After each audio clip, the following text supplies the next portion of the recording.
here we go.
Chasing gold. This game's ours, it's ours to hold. One shot left, one play to run. Make it count under the setting sun. It's game time grind. All or nothing on the line. Push through the pain. Leave it all in the rain. It's game time grind. Victory's ours to find.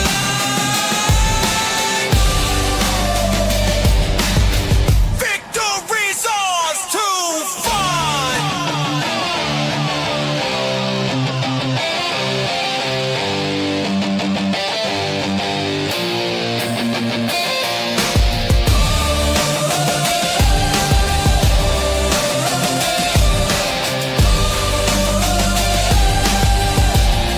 It's game time grind.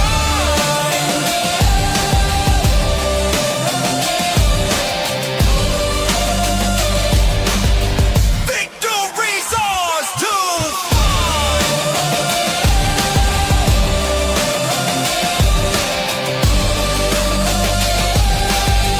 Victory's ours to find.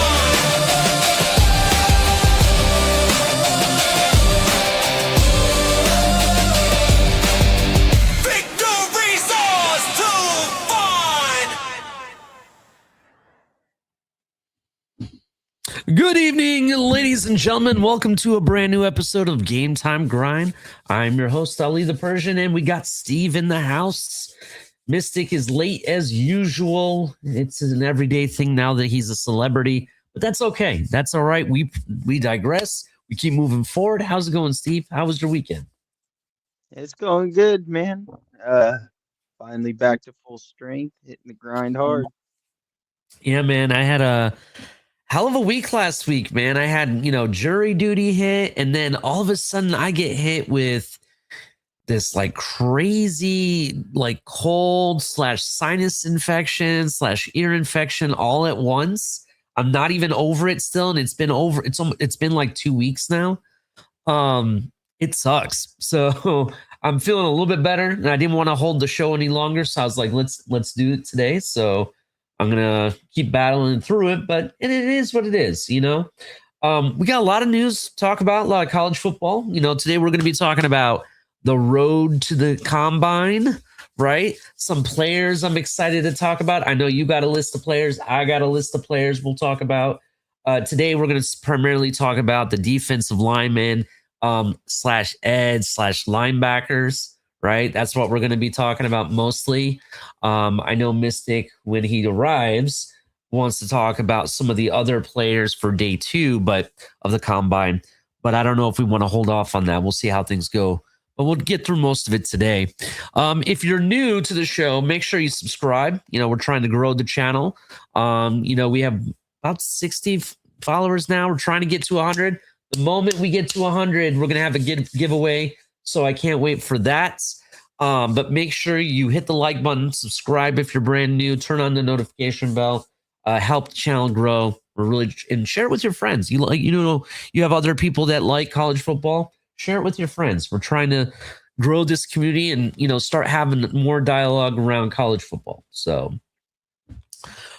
all right, Steve, where should we start? There's a lot of news in college football. Where do you think we should start? I mean, I know we got the combine coming up, but there was some really big news drop today. I don't know if Oh, you okay. saw about Uh-oh. IMG. Oh my lord. Hold up. This guy is starting to become a pain in my neck. It's that time. Mystic in the building. Turn that on. Mystic. Mystic in the building. Turn that up. Mystic. We live, we violent. Crowd so loud, got the rival silent. Run that score up, ain't scared. What is up, Mystic? Welcome to the show, late as usual. Yeah, hey, it wouldn't be a good show if it wasn't at least 5 minutes late, right? That's how they know we're back, right? Oh, no, I'm just kidding. Hey, I'm not messing around. You're not a pain in my neck, man. I know you're busy fighting crime in the spaces, shutting people down. It's all good, bro. It's all good. Hard knock life out here, you know? Oh. Yeah, he has to take his superhero costume off just to get on the show. That's what takes him so long. Oh, man. Yeah, but you just came right at the right time. We're talking about all the news that's in college football.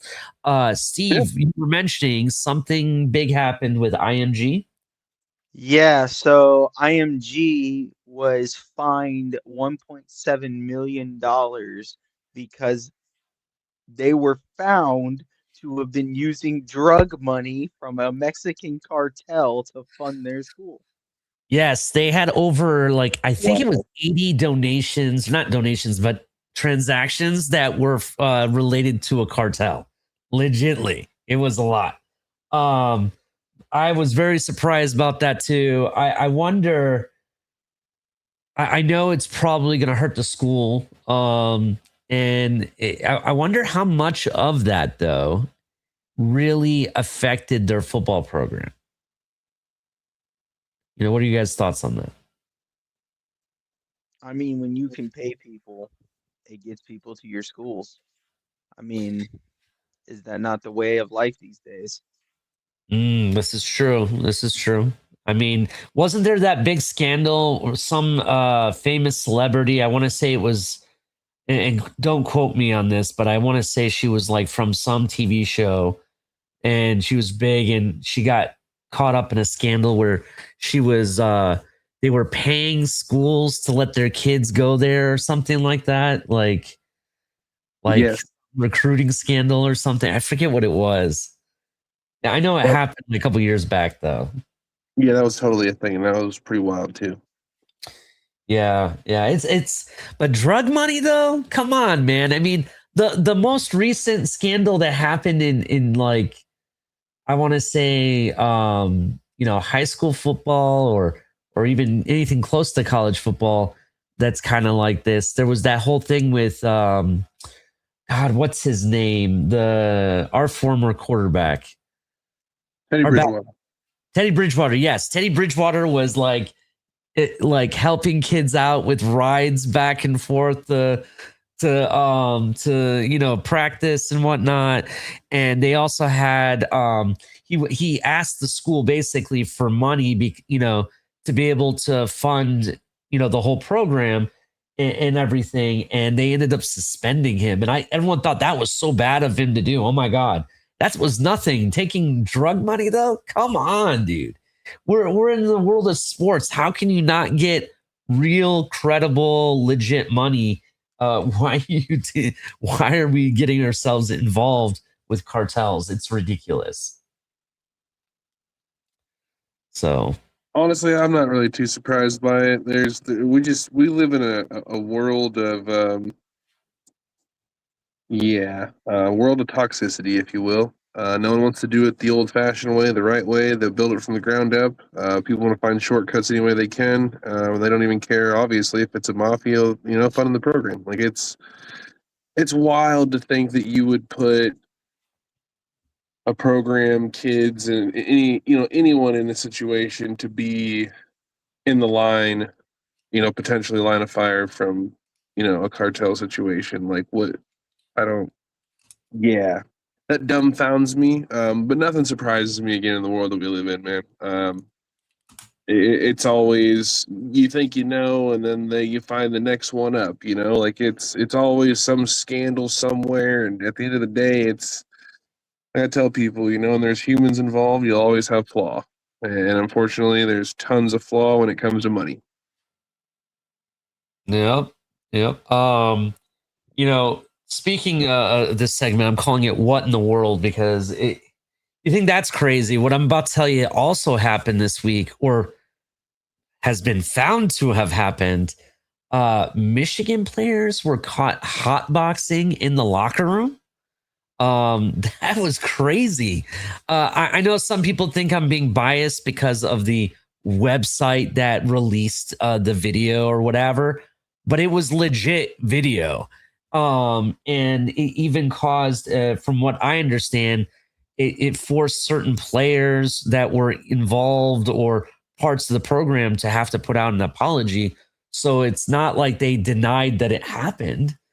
Um, Crazy. I think of hotboxing I want to think of like Laramie Tunzel wearing the gas mask. You know what I'm talking about? Yeah, It's but it's a like long mask. That's what that reminds me of, kind of. I'm like, you guys Or are Dan Marino getting accused of doing cocaine in a locker room. just, I guess maybe they didn't, maybe they were worried that the Jets were going to have the number one pick again, with all the number one dude, picks they have.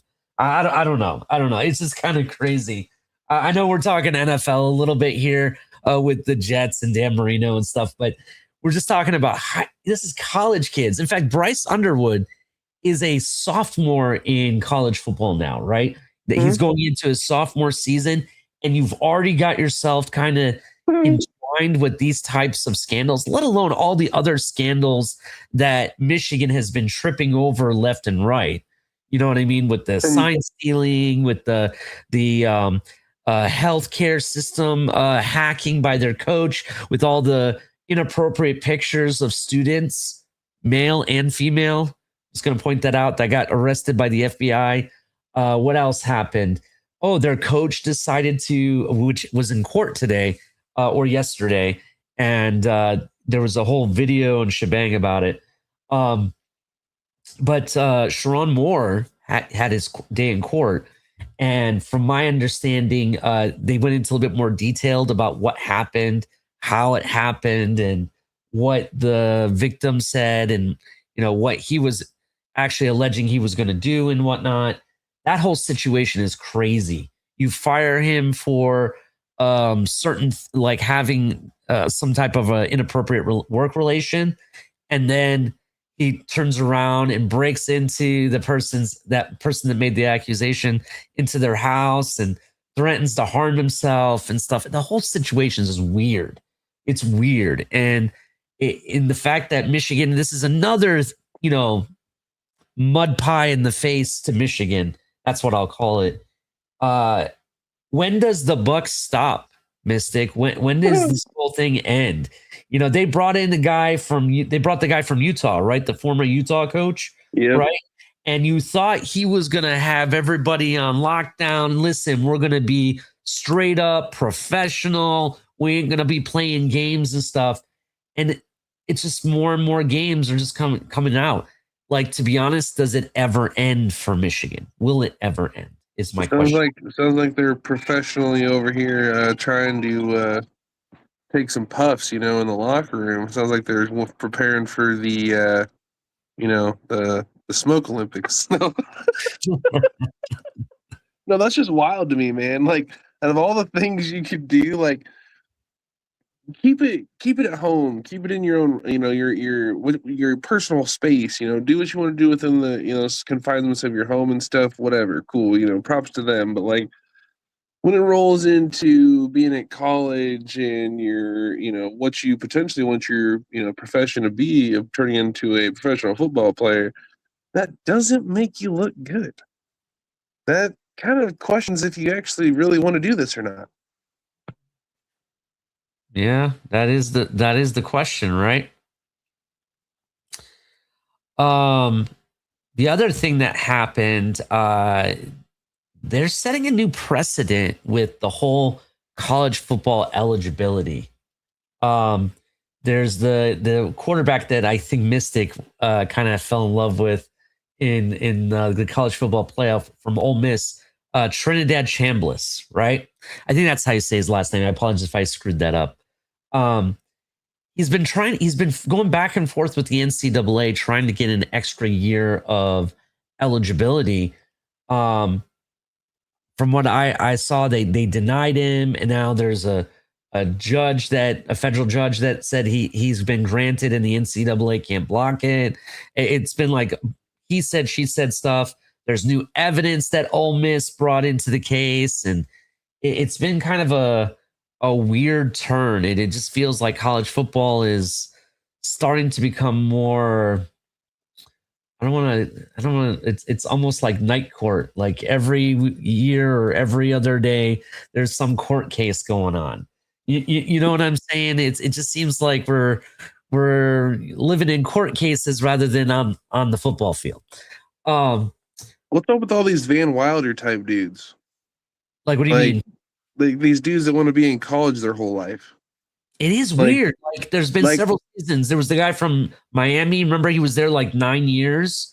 And there's a guy at Montana that just got his 9th year accepted. Like, dude, go do something else with your life. Isn't there a Samoan kid too that he's like a linebacker that's he's at the same school as his brother? I can't remember off the top of my head, but like the kid's on like his 6th, 7th year or something like that, and the dude's like 27 years old. Yeah, for me, it's this. For me, it's like, are you a doctor? Because you better be a damn doctor at this point of how long you've 100%. been. That's what I gotta say. And if you're not a doctor, who else goes to school that long? Veterinarians or something? Or do you have your master's degree by now? Something. You know, you got to give me like something besides an associate's degree or not being graduated at all at this point because you've been in school for so long. That was something interesting too. Carson Beck signed with Miami, right, to play for Miami this past season.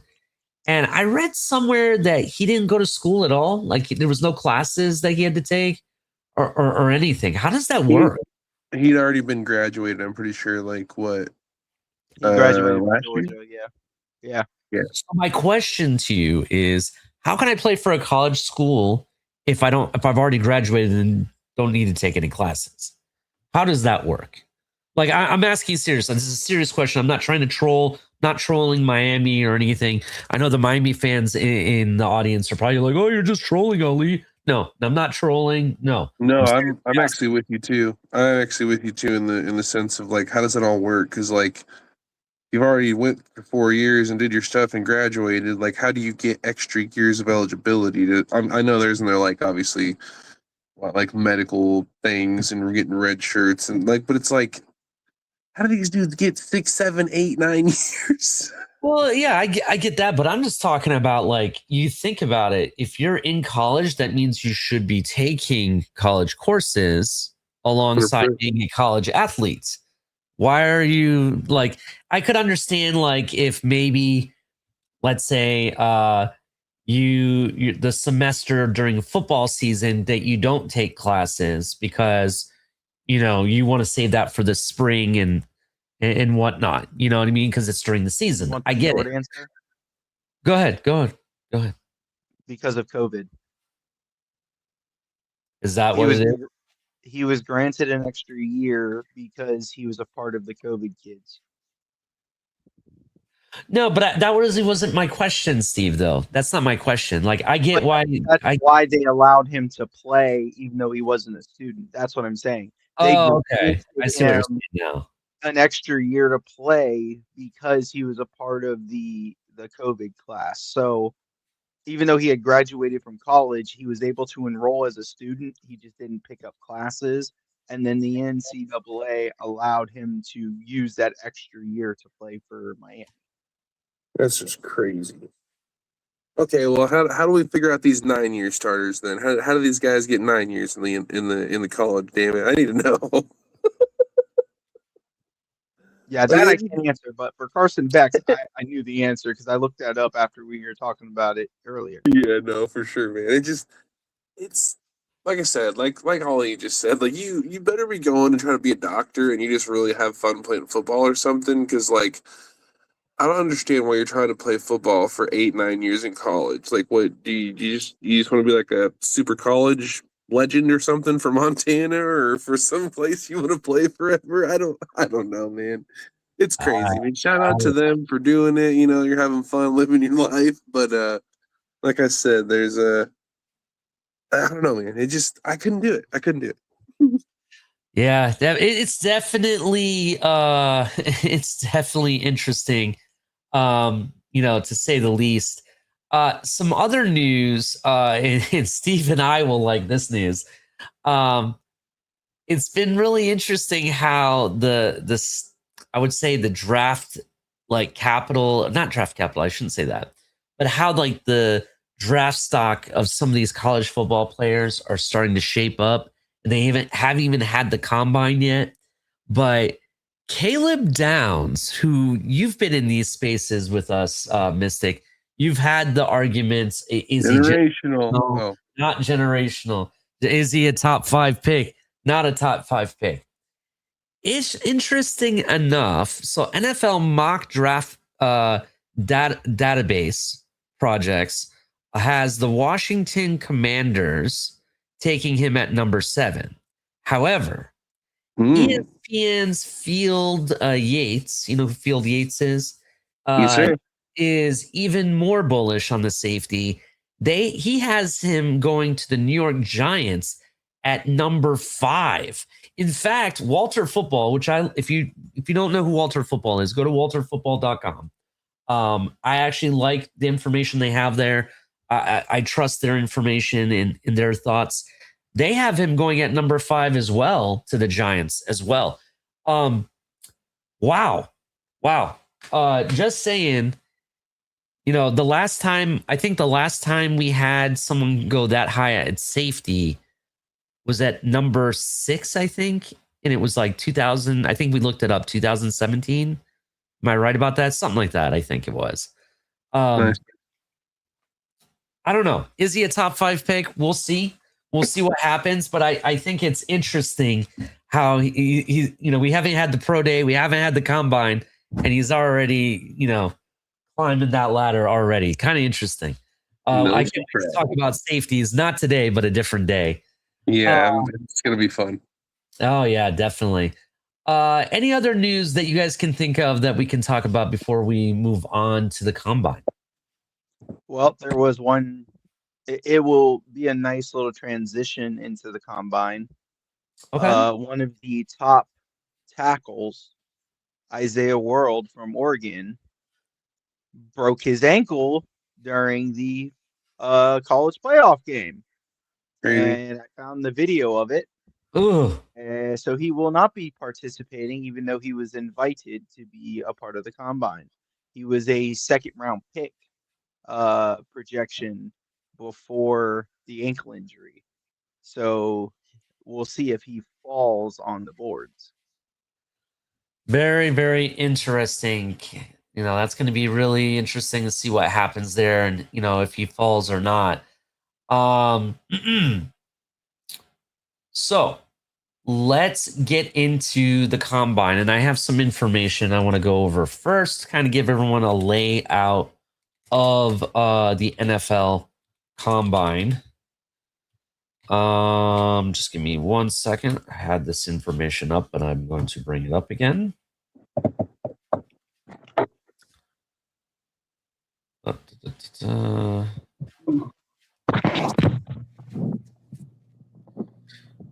All right. So the combine is officially Thursday, February 26th through Sunday, March 1st at Lucas Oil Stadium in Indianapolis, as it's held every year, right?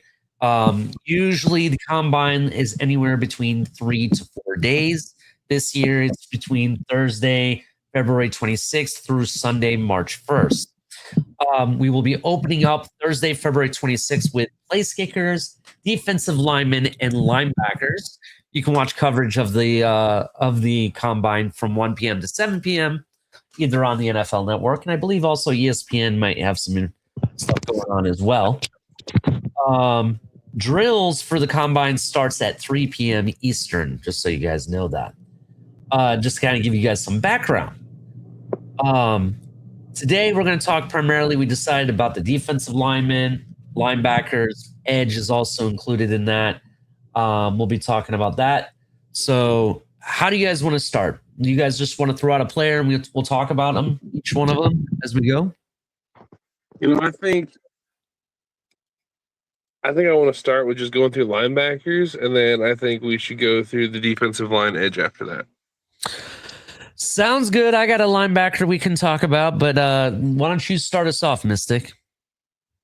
It's so funny that you say I should start it off because funny enough, the top of my list, because I tried to be not so front end heavy. I tried to find a guy that I think you'll see go in the first round, and then I tried to find maybe third to fifth round, and then a late round guy, right? So my first round pick, we all been talking about him. The more I look into the guy, the more I do research on him. His versatility to be able to play multiple positions at the linebacker level. He can cover running backs. He can cover tight ends. Very high football IQ. Like, I'm so stoked for the guy. Sonny Styles. 6'4", 234. Safety, linebacker hybrid, obviously. At Ohio State, got way better at linebacker. Projected first-round pick. I don't think he gets out of the first round, in my opinion. There's just, like I said, so many things you can do with him.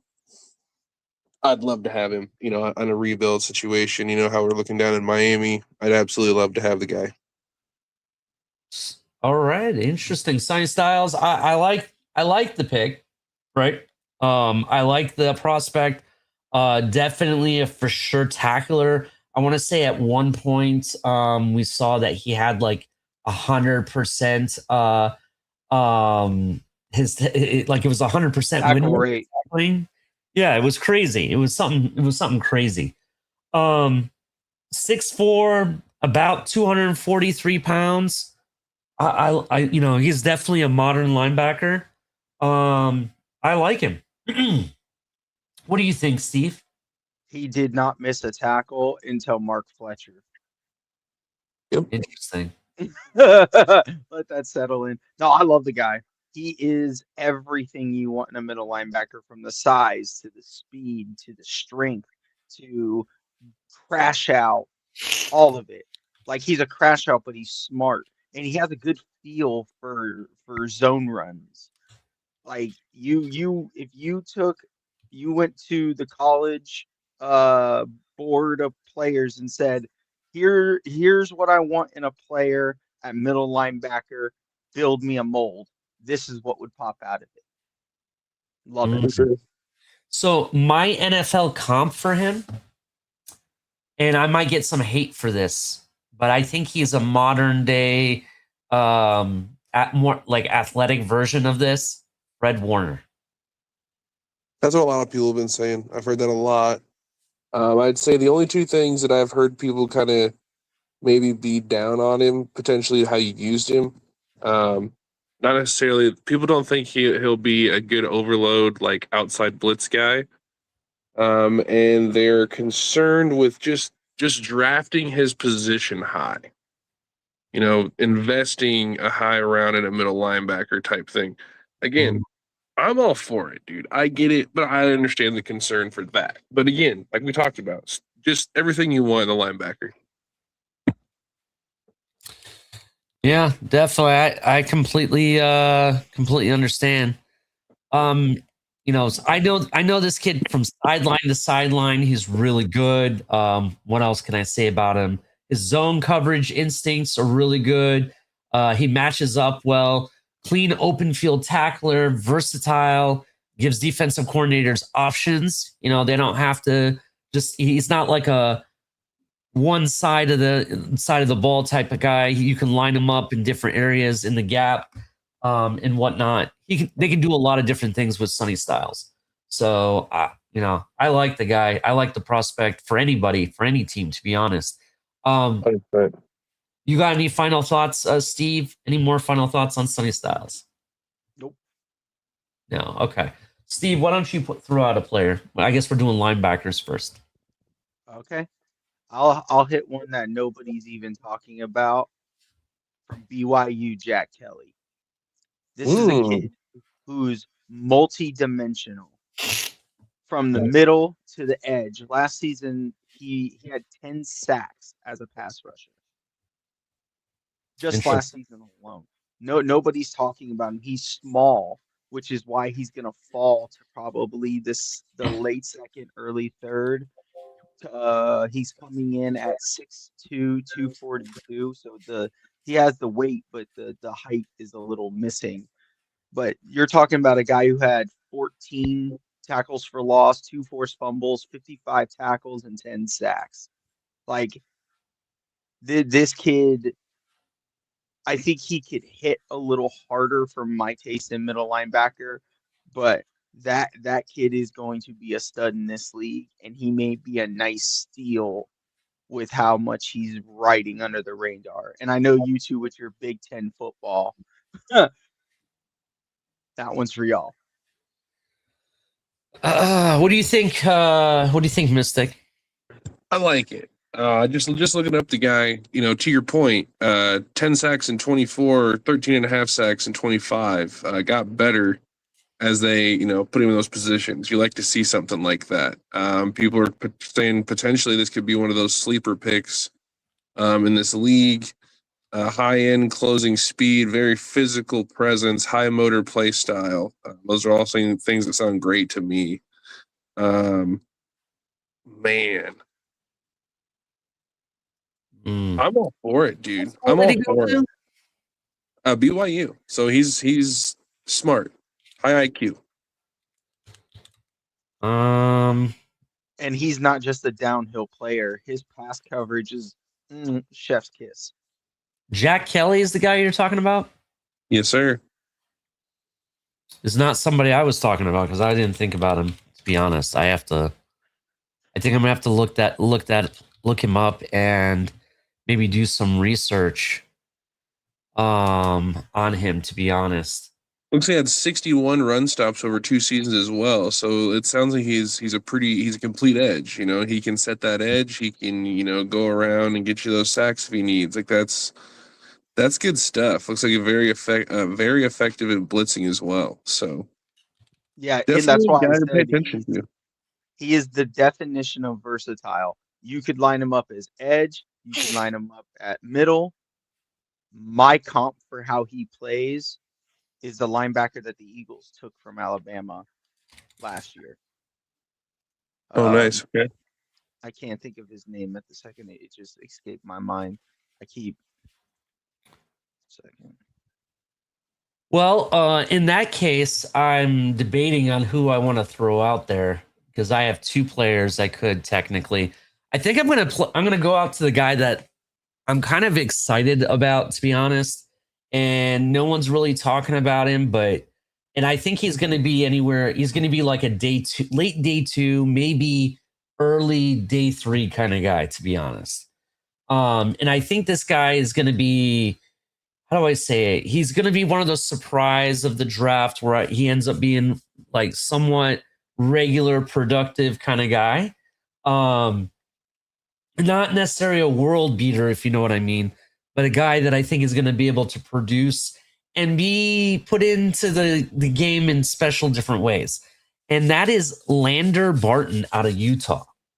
Lander Barton. Ooh. Let's talk about Lander Barton for a moment. And let me bring up some information on him.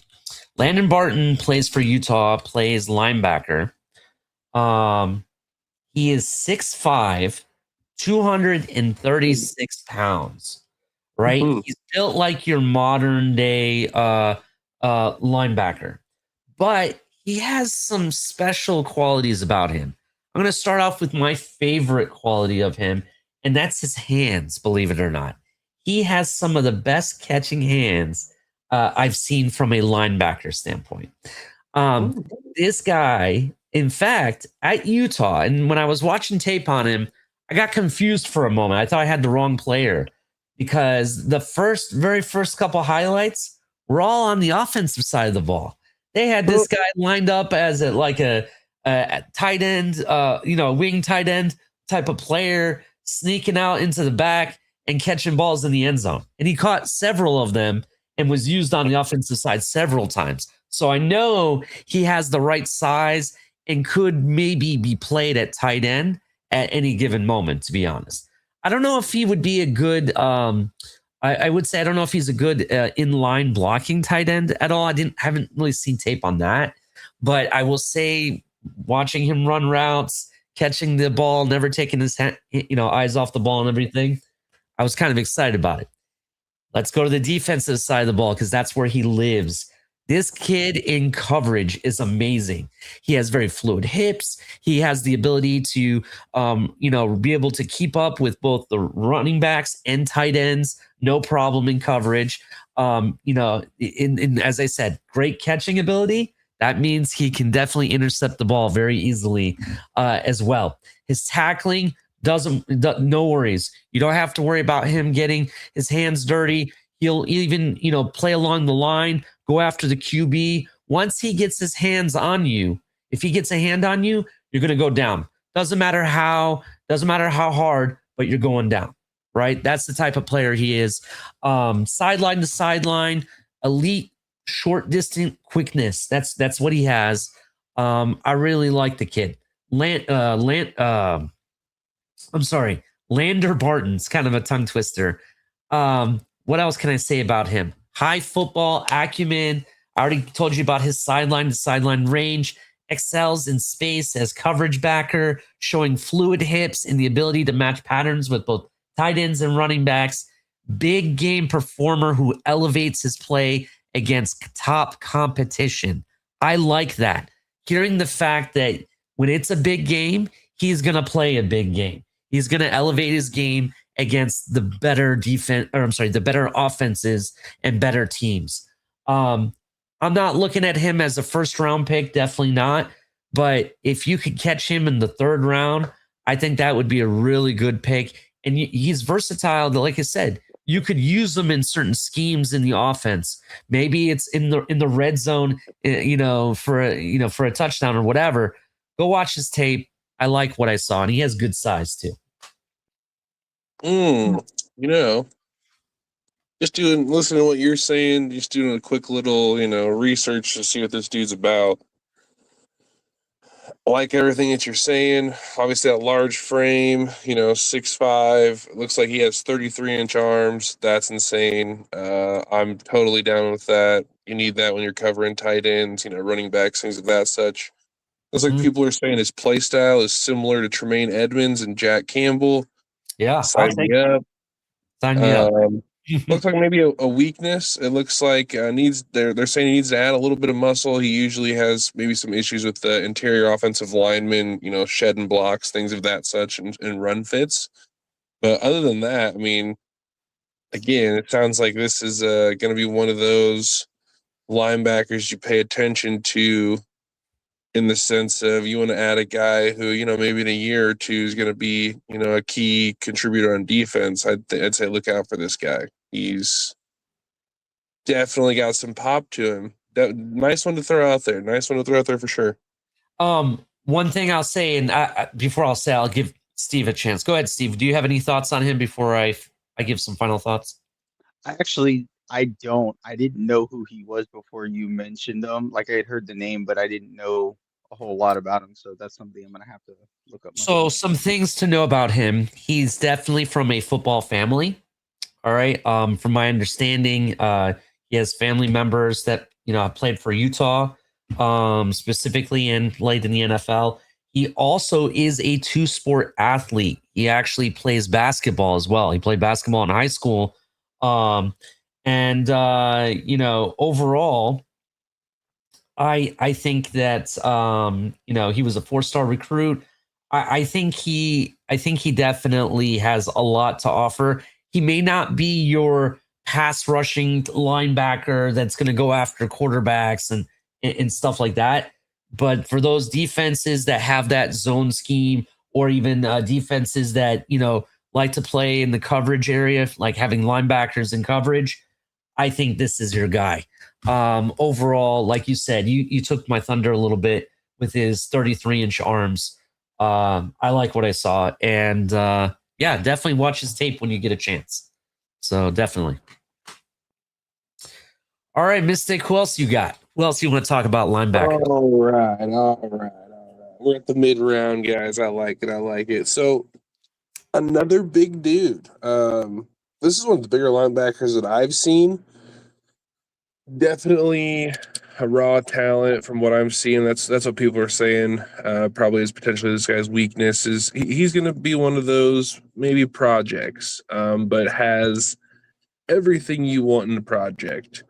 6'6", 250, Vincent Anthony Jr. at a Duke. Excellent size and speed to power rush. They're saying the thing that he needs to really, again, continue to develop would be just adding more to his repertoire, with his pass rush skills. You see a lot of speed to power type thing. He can move guys, but they want to see him, swim more, maybe throw a spin in there. He just relies on his power way too much in that quick first step. Mm-hmm. Other than that, again, like I said, 6'6", 250, dude, and you're telling me he's an outside linebacker? Like, sign me up. Like, I can develop a guy like that. You can do some serious things with a dude like that. And they're saying he's what? I can't remember what I saw. They're projecting, I want to say like a 4.6 or something, like 40 time around there for this guy or something like that, which for being that big, dude, holy shit. That's clipping for being that big. This is Vincent Anthony, right? Vincent Correct. Anthony. I've checked that out. I'm writing him down right now. Real quick, just because it was bugging me. Landon is Graham Barton's little brother.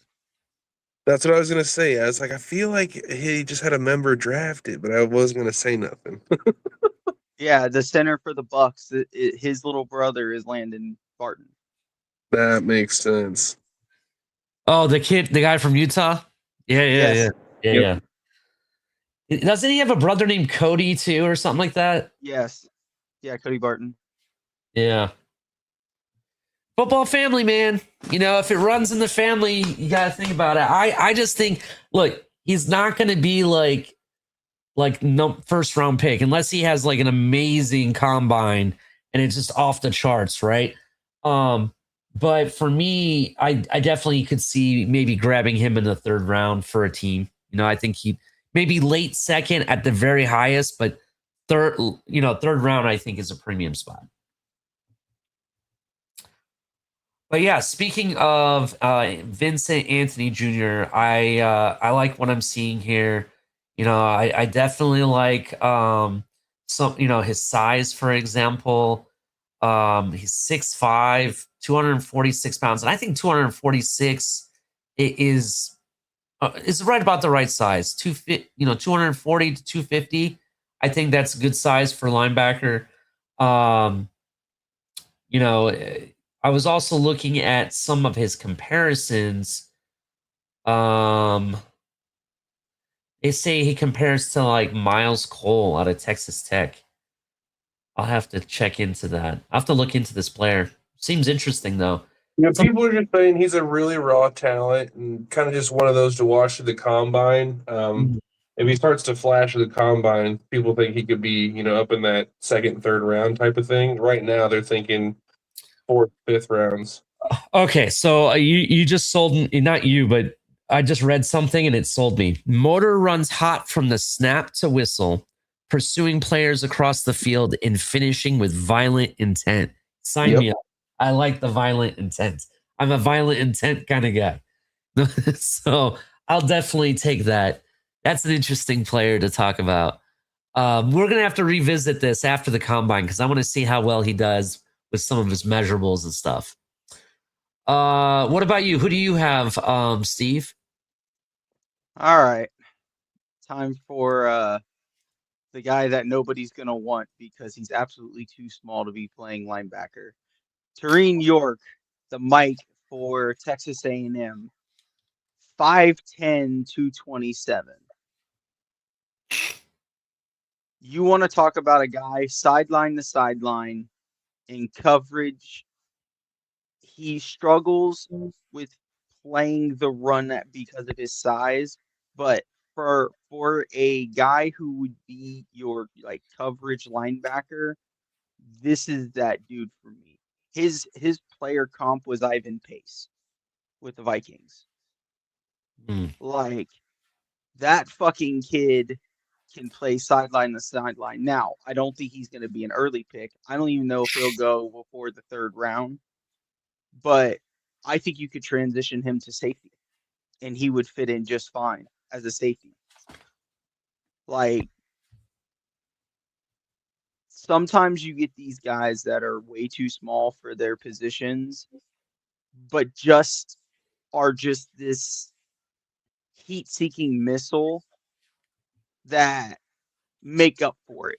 I don't think I've watched this guy get blown up. I'll tell you that. Every time I see him hit somebody, he's coming to take your head off. And that's what again, that's one of those things I look for in my middle linebackers.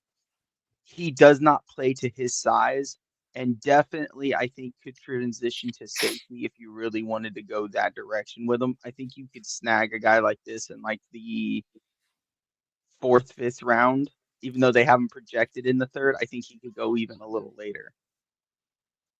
Because of the size? Yes. Yeah, I'm reading that he's an exceptional tackler, shows juice as a blitzer, field commander. Interesting. Operates with controlled violence. Controlled violence. Tracks ball carriers, better coverage defender than metrics suggest. Very interesting.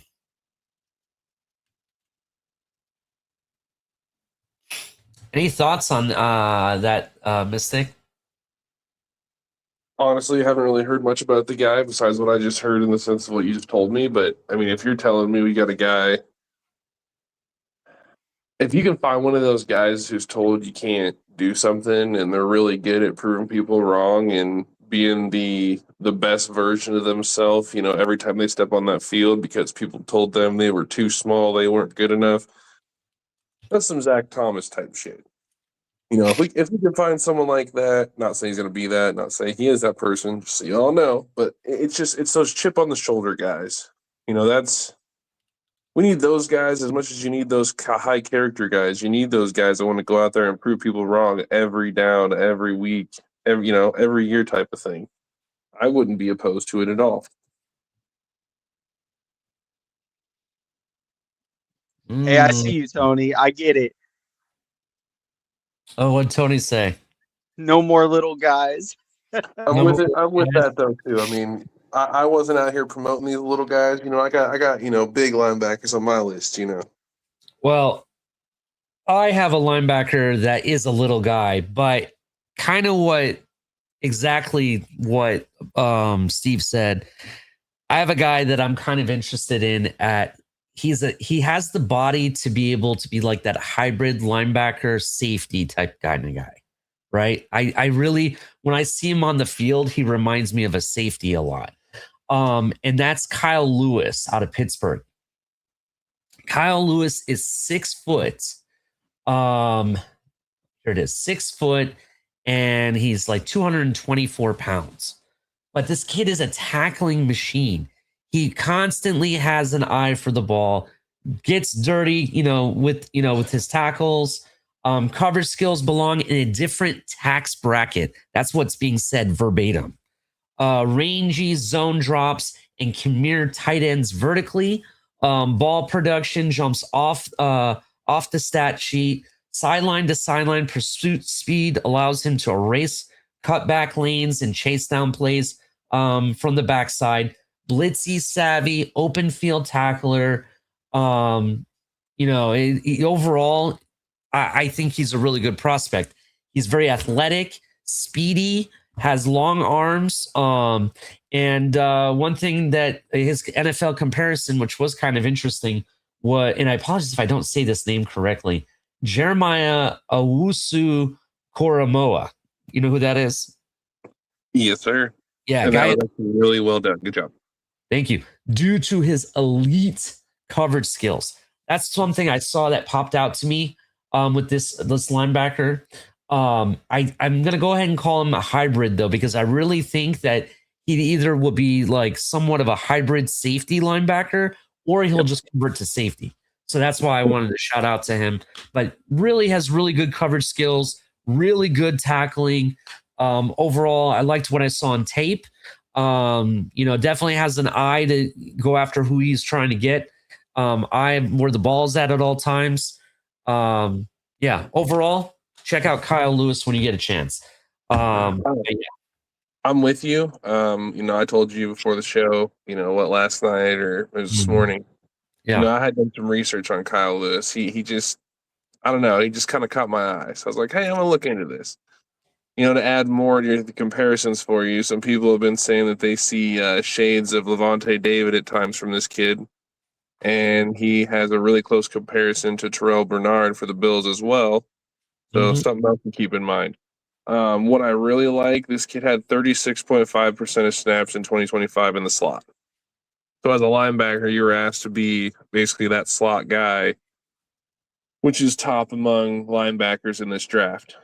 Primary concern is he can be overpowered with those offensive linemen. Sometimes you see that with linebackers. It is what it is. A lot of people like his big splash, basically playability. Like he'll come in, you'll see him do some things, and then he'll make an impact play that really kind of gives you some momentum in the game, type of thing. Like that's what people are saying jumps off the tape at you. He's always where he needs to be. Very smart guy. Like I'm all for it, dude. I love people. I love these hybrids. I love the fact that we're getting these hybrid guys. Like Fred Warner coming into the league really kind of changed some things, and you're starting to see guys, get into that safety linebacker, be able to kind of do multiple things. Like, I love to see it, dude. I'd love for us to land a guy like that. I got all great things to say about Kyle Lewis. Yeah, I do too. They have him to be as of right now, and this is before the combine. They have him drafting projection around a 5th round draft pick, right?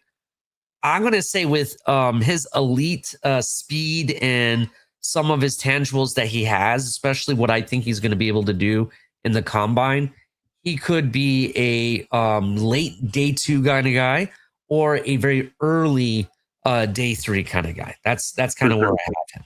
So he's the guy to consider and looking at. You're trying to find one of these guys that, these athletic linebackers that are really good in coverage, kind of like a what's his name? Lander Barton that I brought up earlier, right? Kind of like him. He's very athletic, really good in coverage and everything, can, definitely keep up with the running back and tight ends and whatnot. This is that kind of guy. This is that kind of guy that you want. I would say this guy's tackling ability is a little bit better than Landon Barton, but definitely a guy to watch. So definitely you want to check out his tape. You guys have anybody else? That was all my linebackers. I got one more. Oh, I do have one more too. You're right. Go ahead. Oh, okay. Go ahead. I was saying I do have one more, but okay, perfect. Because I kind of told Ali too. I kind of chose because I wanted to highlight guys that people just don't pay enough attention to see or may have questions because of who they are. Harold Perkins Jr. from LSU. Ooh. Again, another undersized linebacker, but I really want people to pay attention to how these guys play football. He racked up 4 sacks, a forced fumble, 55 tackles, 26 of them solo. This guy is an open field tackle machine. He was someone I was considering. They have him running a 4.40 at linebacker.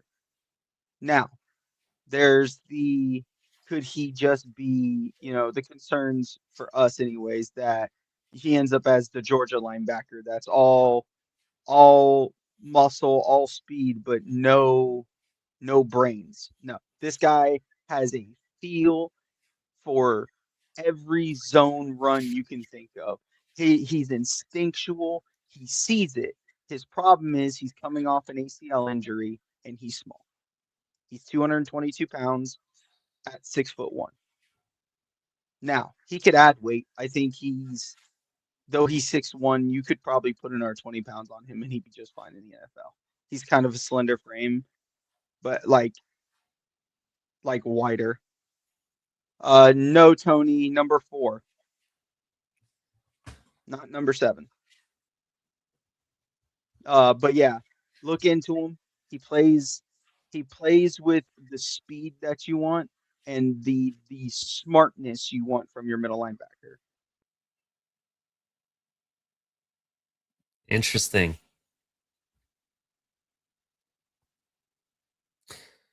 I'll have to look into him. I definitely was someone I was considering to look into, but I'm really interested.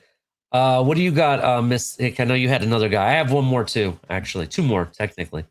All right. So, it wouldn't be me if I didn't, bring up them Iowa boys, right? That's what I'm told these days in the streets as well. That's I gotta stick with it, right?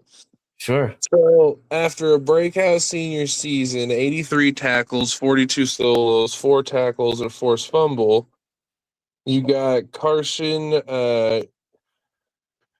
Carson Sherrar, 6'2", 235. They're currently saying, he's a 7th round guy, whatever, but again, you got to watch in the combine. He was basically like, the sounds of it, almost as important as the middle linebacker to Iowa's defense this year. I guess the way that he understood the scheme and where people needed to be, everyone kind of looked to him if they weren't quite sure where to be placement wise. He made sure everyone was lined up. Very high IQ guy. Went from being basically, one of their elite special teamers to an outside, weak side linebacker who basically started to flourish. Got a combine invite, and everyone's definitely watching him at the combine. They're thinking he's going to go up the draft boards for sure. Carson Sherrar, you said, from Iowa? Correct. Trying to find him.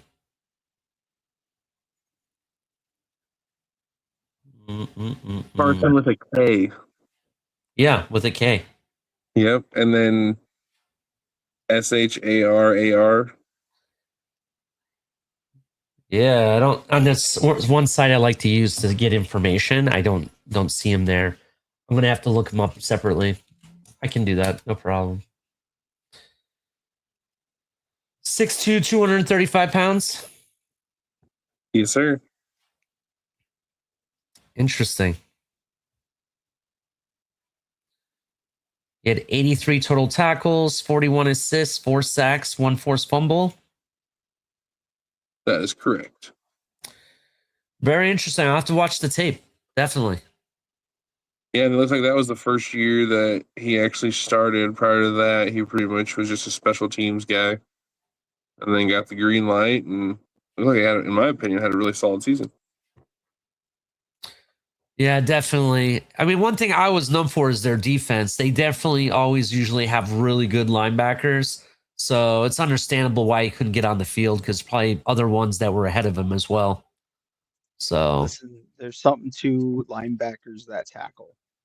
That's Anytime you're doing any prospecting, there is something to linebackers who tackle. And that's what I look for. I look for how often they read the right gap, how often they make open field tackles, and how often you can hear them when they hit a running back.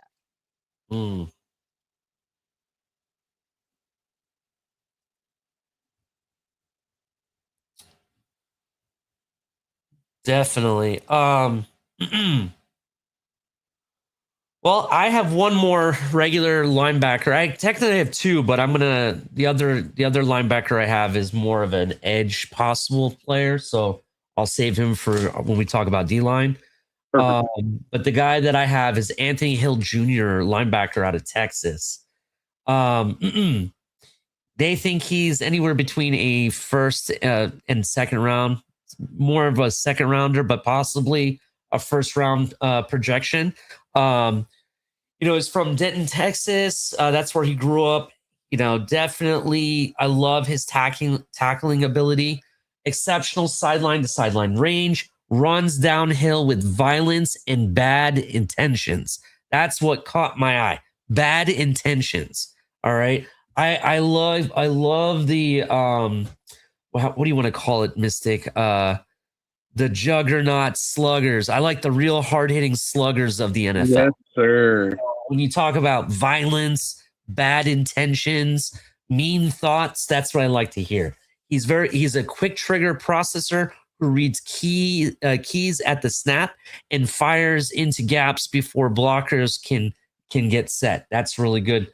Ball production is off the charts. Natural pass rush ability, coverage responsibilities at Texas were extensive, they say. He shows fluid hips in zone drops and gets good depth to his landmarks. So those are some of the things they say about him. Player comp for him, they said, was Jahad Campbell. That's somebody that really stood out as a player comp for him.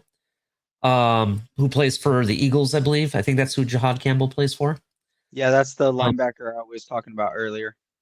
Yeah, so that's who they have as a player comp for him. I'm kind of excited for this kid. He's 6'3", 238 pounds. Supposed to be he runs a 4.5 40. That's not confirmed yet because we haven't had the combine, but that's what they're saying is his confirmed or possible estimated projected. Yeah, projected 40. 21 years old. What else can I tell you about him? I don't have his arm length or anything like that yet. So that we will have to wait. This was actually another guy that, me and I talked to you about. Yeah. I like this guy a lot. In more pro comparisons I found, Bobby Wagner and Devin White. Bobby Wagner. That's a good one. Just exceptional athleticism, amazing speed, the blitzing ability that he's going to have, at this next level. I think you're going to be able to put him in a lot of situations, and he's going to flourish. Like he's a downhill guy. He again, like you were saying, makes the right reads, finds the lanes. Like it's. Someone wants to know if we talked about Terrene York. Yes, we did. If you rewind the show a little bit, Steve brought him up. We definitely did. We sure did. Go ahead. Yeah, no, I just kind of just going with what you're saying, 100%, man. Like a premier person, they're saying premier playmaker at the next level is what a lot of people are saying about him. Some are actually arguing that he might be the best all-around linebacker in this draft. So very, very interesting. Just who you read talking about the kid. Great prospect. I think anyone will be happy to have him at the next level. Definitely, he was one of my day one possible guys that I wanted to talk about. I liked what I saw on tape. You always seem to be around the ball, making plays happen and whatnot. So definitely a prospect to watch. What do you think, Steve? Do you have any thoughts about Anthony Hill Jr.? I mean, he's one of the top prospects of this class. Like I see people have him ranked above Sonny Styles at places. Like it's crazy, but I mean, again, it's another instinctual guy who's not afraid to tackle in open space and is not afraid to come downhill and take somebody's head off. Like it's all you can ask. Yeah, definitely. Definitely. I agree with that. Any other linebackers that you guys have? Nope. All right. On to the defensive linemen now. All right. I'm going to throw out this guy. This guy. Okay, I want to go last this time. Oh. You want to go last or do you want me to go last? I want to go last. Go ahead. You can go first. Okay. All right. I'll go first. This guy that I want to talk about, he is here, let me Give me 1 second.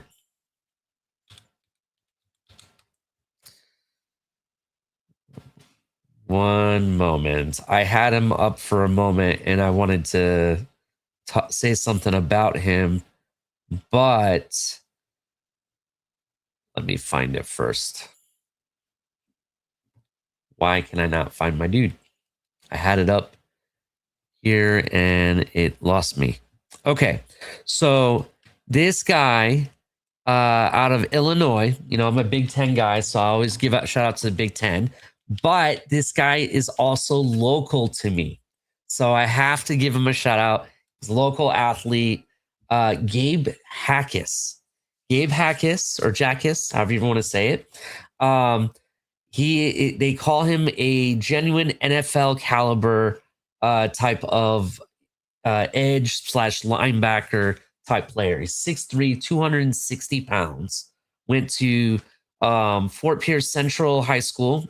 That's literally a mile down the road from me. I can't literally throw a football, but I like to joke that I could just toss a football over there because it's literally a mile away. He was a 3-star recruit with a wrestling background. So already I like him. You know, he's a freak athlete. He's super athletic. He did get he actually made the Bruce Feldman's 2023 freak list at number 69. Jackus has ridiculous strength, power, especially for a guy so young. The 6'3", 267 pounder bench press, 285 for 22 reps. 285 pounds for 22 reps. That's pretty good in my opinion. He looks like he's been lifting since middle school, says Illinois defensive tackle Johnny Newton. He can do it all. Gabe is a dog at wrestling. I like that. Dog at wrestling, relentless motor, natural power, exceptional burst, right? This guy definitely has the NFL look to him. They have him drafted around the 3rd round projection. I personally think after the combine, especially with his freak athletic ability and everything, I think he could climb up into the early 2nd round, to be honest. But that's a guy I really think you guys should watch. Definitely has an eye for the ball. You know, and really interesting what he does, how he can get through the gaps really fast, able to set the edge, go after the quarterback. Usually if he gets a hand on you, you're going to go down. Definitely a guy to watch. Definitely you should watch his tape. Yeah, that's a guy to really look into. Player comps. There's been several. Here, let me go ahead. What do you guys have to say about him? Let me bring up his actual player comp, not the one that's listed here. I don't like this one. So go ahead with what you guys have to say about him.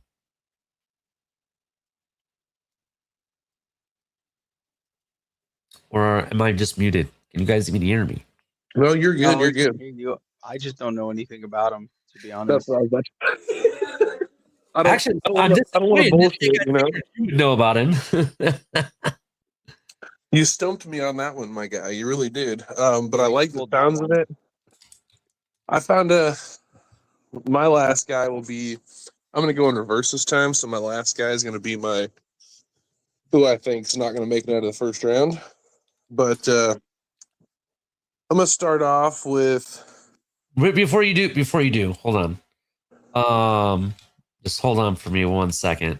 Where did you say that guy was out of that you're talking to? I'm sorry. Illinois, bro. Illinois. You should know about this kid. He's right down the street from you. I like that. I like that. So he's grew up here in Florida, right? Went to Florida Central, which is literally Central, which is literally right down the road.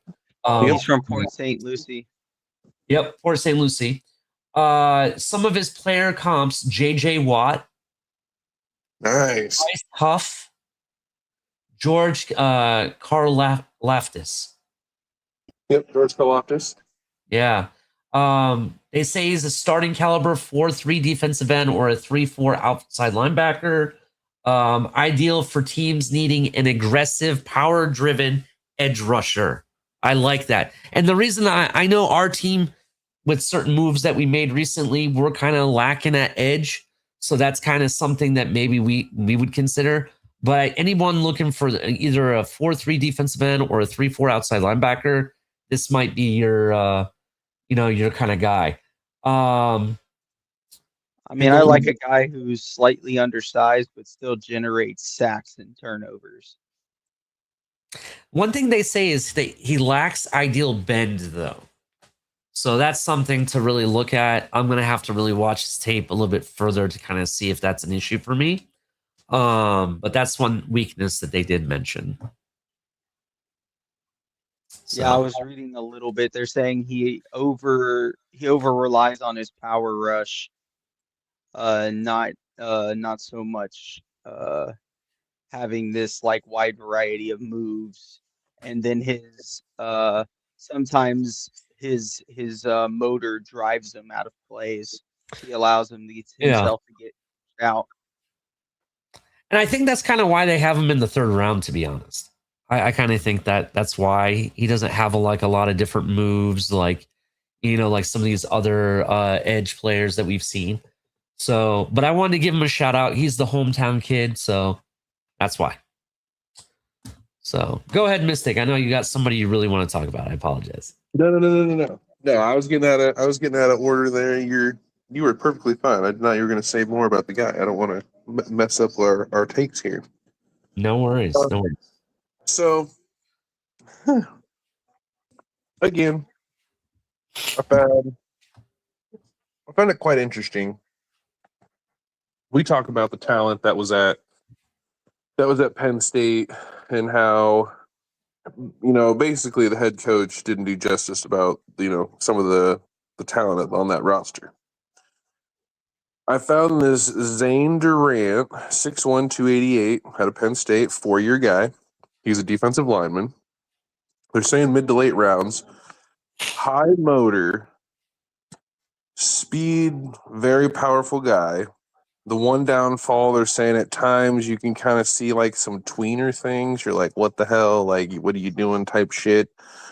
But they're projecting him to have like a 4.6, 4.7 40 time. So this dude's going to be quick. Now, I don't know if I want to have another. I'm not saying for us personally. I'm just saying there could be some people out there who could benefit from a guy putting him with the right veterans, molding him in the right way. Very big dude. Looks like he's a very big but explosive, like quick, explosive guy. So something interesting to keep an eye on there. Definitely. What do you think, Steve? Yeah, again, somebody I don't know a whole lot about. Y'all are getting some good ones. I'm writing some shit down over here.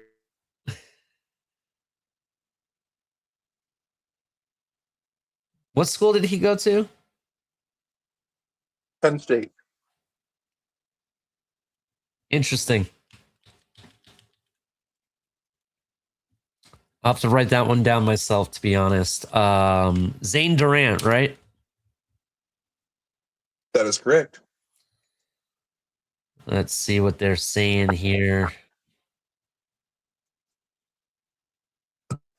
Another Florida native, too. 4-star athlete, Lake Nona High School.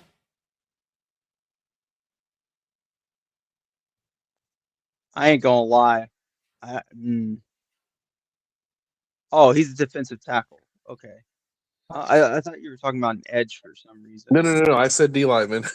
Yeah. We were talking about an edge, and then that's why it threw me off. He's a 3-tech. Yeah, I do have an edge. I have an edge later.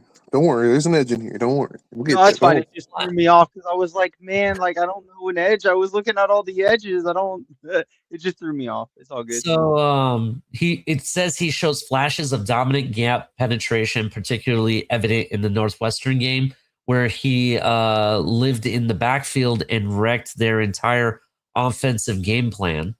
Interesting. Motor runs Scadling hot, consistently chases screens, pursues backside runs, and maintains his energy deep into the fourth quarter. I kind of like that. Versatile to align at multiple techniques given defensive coordinators chess piece potential. Can slide from 1 tech to 3 tech depending on situation and scheme. Interesting. This is a guy I'll have to look into. Yeah, he's a 6'1" defensive tackle, You guys are 290. making me feel So good about finding these guys that you guys didn't know about. I'm just throwing that out there. he's gonna have to put some weight on to play in the league, though. Oh, 290 is for a sure. big area for Undersized. me. Yeah, 32 and 2/8 inch arms. They have him projected to run a 4.6 40 though. That's crazy. That's what I'm saying, dude. That big, he'll be booking, man. At 6'1", 288, going 4.6. Damn. Yep, 4.6. Interesting. All right. You You want got- me to go ahead and get the big fish out the way? Sure. Ruben Bain. Yay. Though short for a defensive edge rusher, he's everything you want. I had questions about him all season, showing up in big moments, and damn, didn't he throw pie in my face. This man is a wreck shop. He is in on every single play. He is creating pressure. The question was, could he finish? And in the playoffs, he showed he could finish. This is a guy that, while in college, teams are completely setting their offense to look out for. They are running away from him. They are putting tight ends, running backs, everybody and their sister on him. I do think he could develop more as a pass rusher, but as an edge setter, which for me, I think is more important in a D end, the ability to stop the run so you can set up created pressures and a pass rush. He is your guy. Like I truly believe he will be a top 5 pick in this draft. I do wonder if he'll even compete at the combine. To be honest, he got the invite. He's gonna go. I'm wondering what his actual height is gonna be because he's listed 6'3", but he might be shorter than that. I'm wondering on his arm length, and we'll see if he decides to run a 40. But from a play on the field, this isn't a guy you can look at his measurables and say, yeah, I want him. But when you watch him on film, he just pops out. Well, I'm going to have to, you've already talked about some of the things that pops out. We know he has versatile alignment. He's a winner of 4 state titles in high school, national championship game in college, shows up when the lights are the brightest. I don't know about that. There was a good time throughout the season where those lights were really bright and he was needed, and that motor wasn't running, right? You and I have had conversations about that.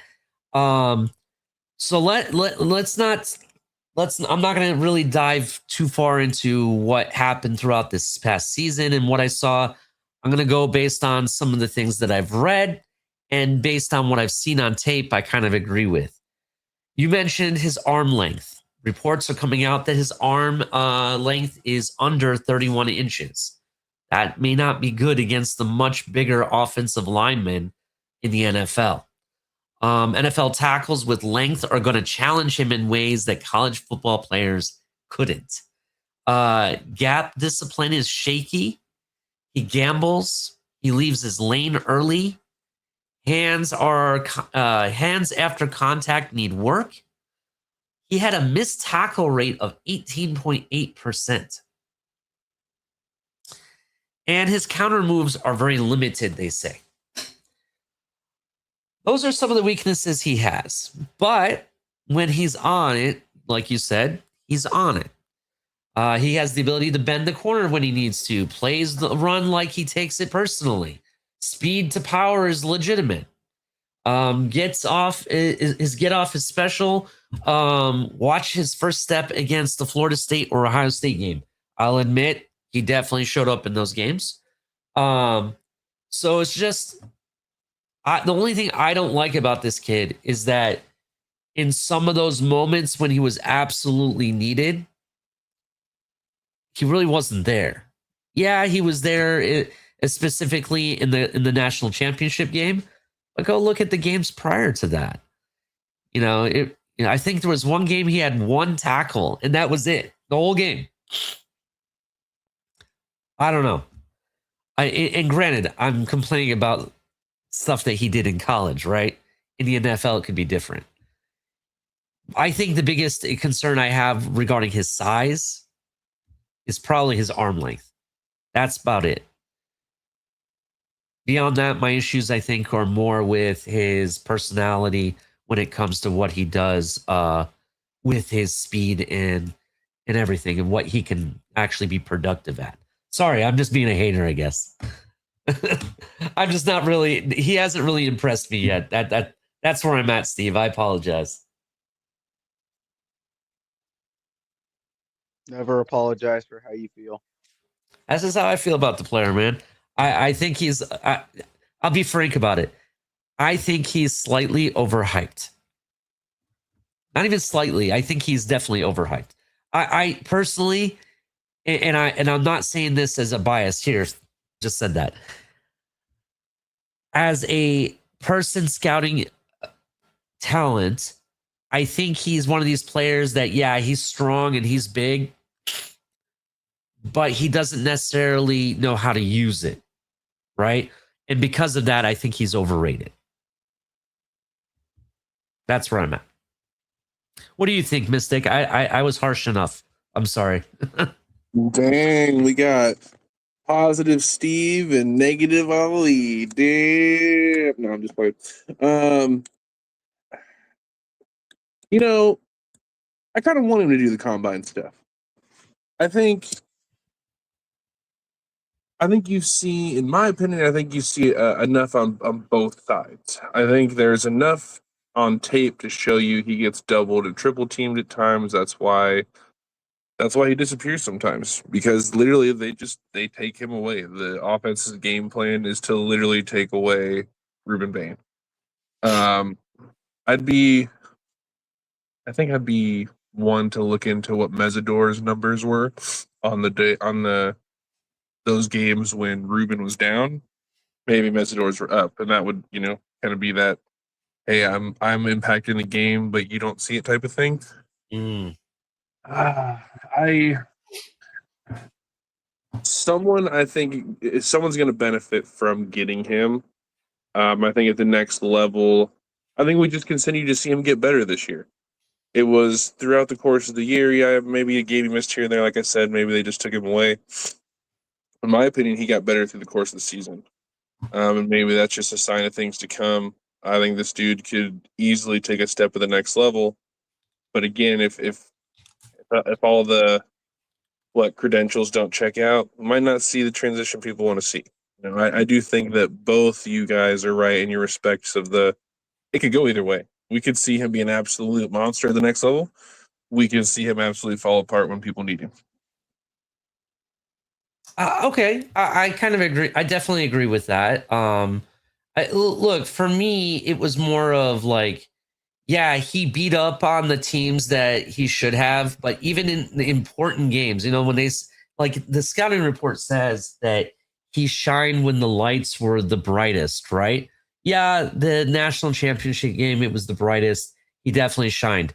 And the Texas game. And the Texas game.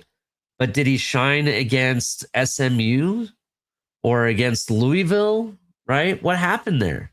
That's when he should have really shined, right? And he kind of went to sleep. He was like a big badass grizzly bear, right? In the beginning of the season, and he's like, "Oh, it's wintertime. I gotta go hibernate." And that was kind of my issue with what I saw. And I want to say, even during the college football playoff, there was a game where he only had like one tackle or something like that. And it was against Ole Miss. That's who it was. Ole Miss. He had one solo tackle, and that was it. That was it. His whole production, the entire game. And that was a close ass game. You know, granted, yeah, Miami won, but they really only won by what? Just over a field goal, like by 4 points, I think. So I just, if you're considered a top 5 player, as the people have told me all season long, right? And even the scouting report has him listed as a top 5 player.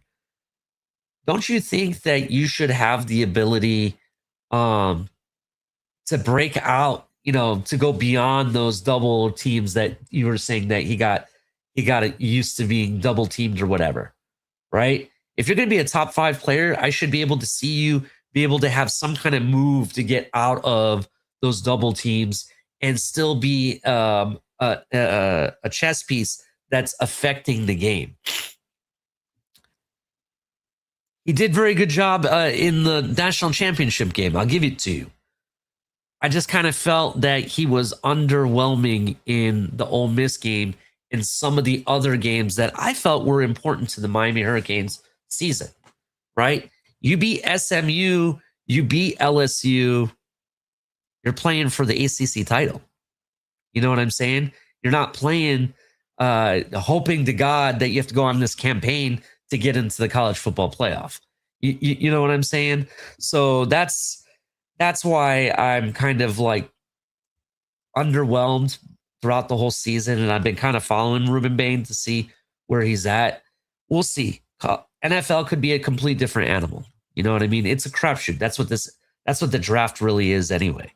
So it's a 50-50 chance. Either he's going to be really good or he's just another piece of dust in the wind. That's pretty much what it comes down to. So those are my thoughts on Ruben Bain. I'm sorry if I'm a hater, folks at home. I try to be positive on all these players, but he's just one I haven't been able to get positive this season. I don't know what it is. I am not. He's not like, oh my God. Like the guy I want to talk about next. And I'll go ahead and go to him because I honestly think he's up there with Ruben Bain. In fact, I think he could be one of the first tackles off the board, defensive tackles off the board. Lee Hunter, right? Yep. Big boy Lee Hunter. I'm really excited for Lee Hunter. Lee Hunter went to Texas Tech, 320 pounds. They have him listed at 6'3". I've heard he's 6'4", right? Very, very fast, fluid.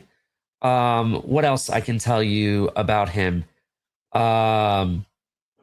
His arm, he has over 34 inch arms, from what I understand, right? His length of his arms are over 34 inches, from what I've been told.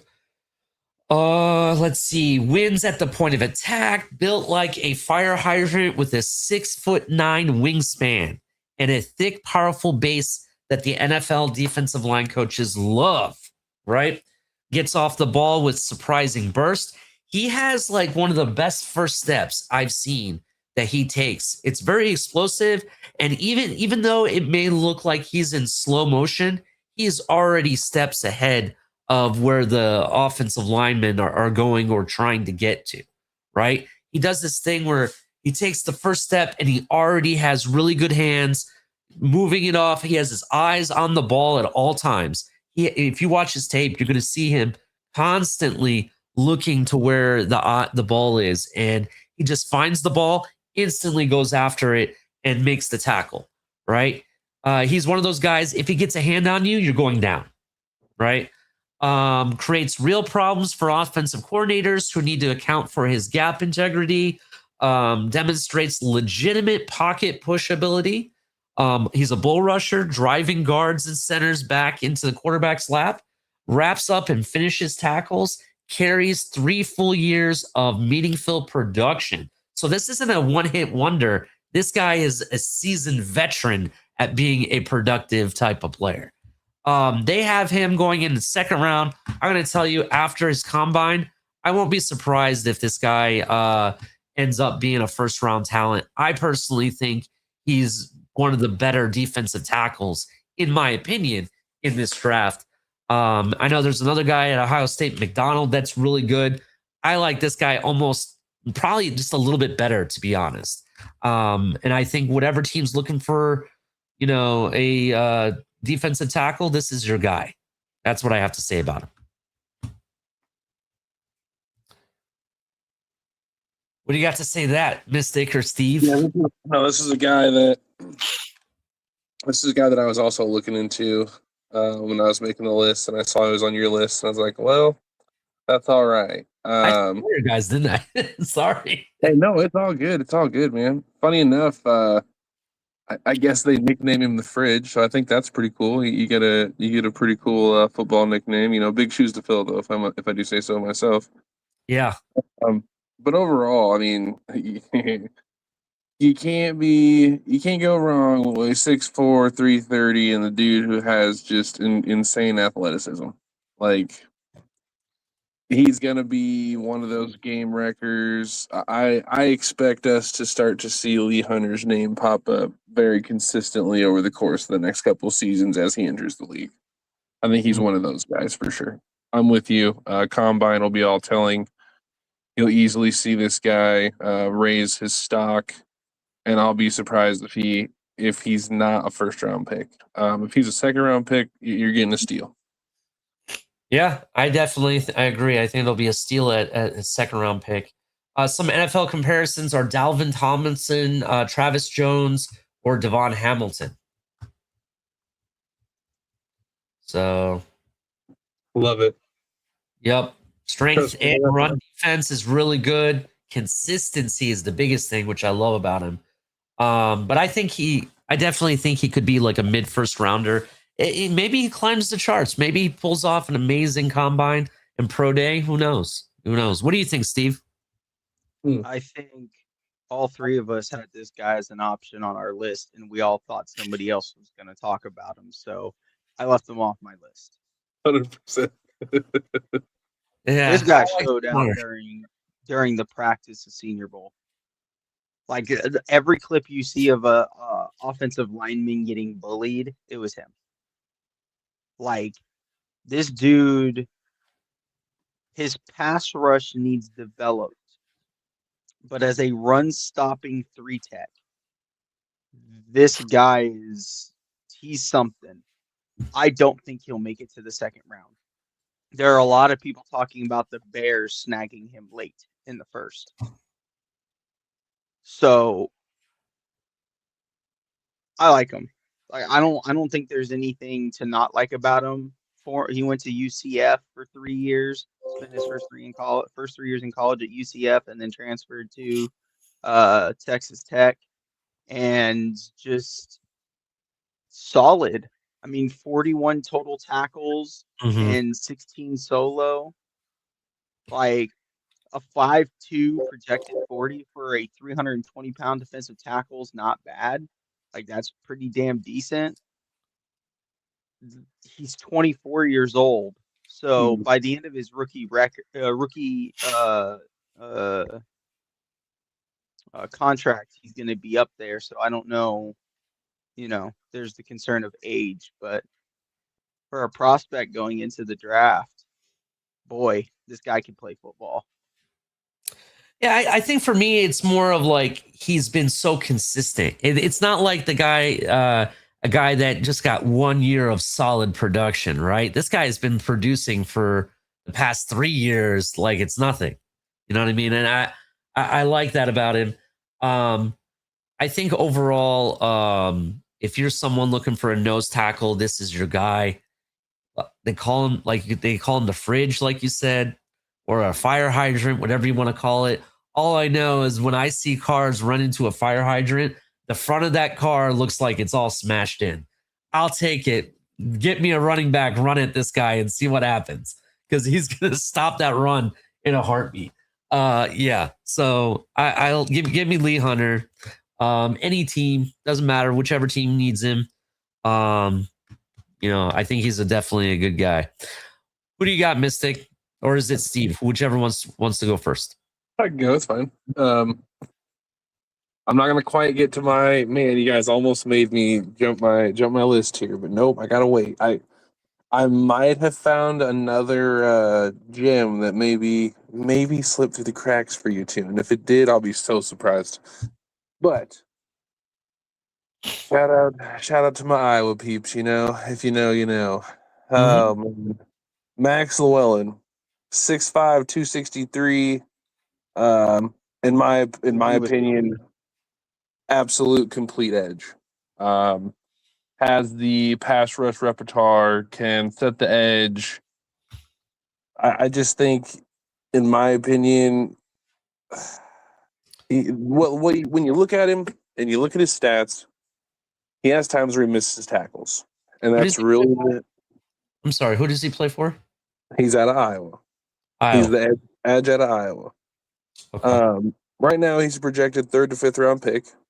High motor, again, very refined pass rush skills, spin move, hand battles, swim moves, whatever you need. This dude has it, and that's what I like about him. He flashed out at the Senior Bowl, literally spun right by a dude. The dude didn't even know what to do. He just was like, "I'm done," and it was an easy sack on the quarterback. So definitely someone to watch for in the combine. Again, I like what he brings. If you just want one of those dudes who's going to come out and just do the job for you, set the edge, take care of the run, rush the quarterback. No, don't over pursue. Dirty work kind of guy. I think that's what you get in Max. I think a late pick would be good, but if you see him start to kind of shine with his combine, I wouldn't be surprised at all if he ends up being like an early 3rd round type of guy.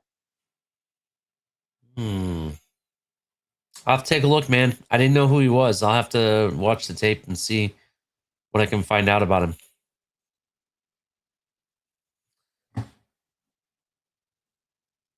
Any thoughts, Steve? Yeah, again, I'm with you.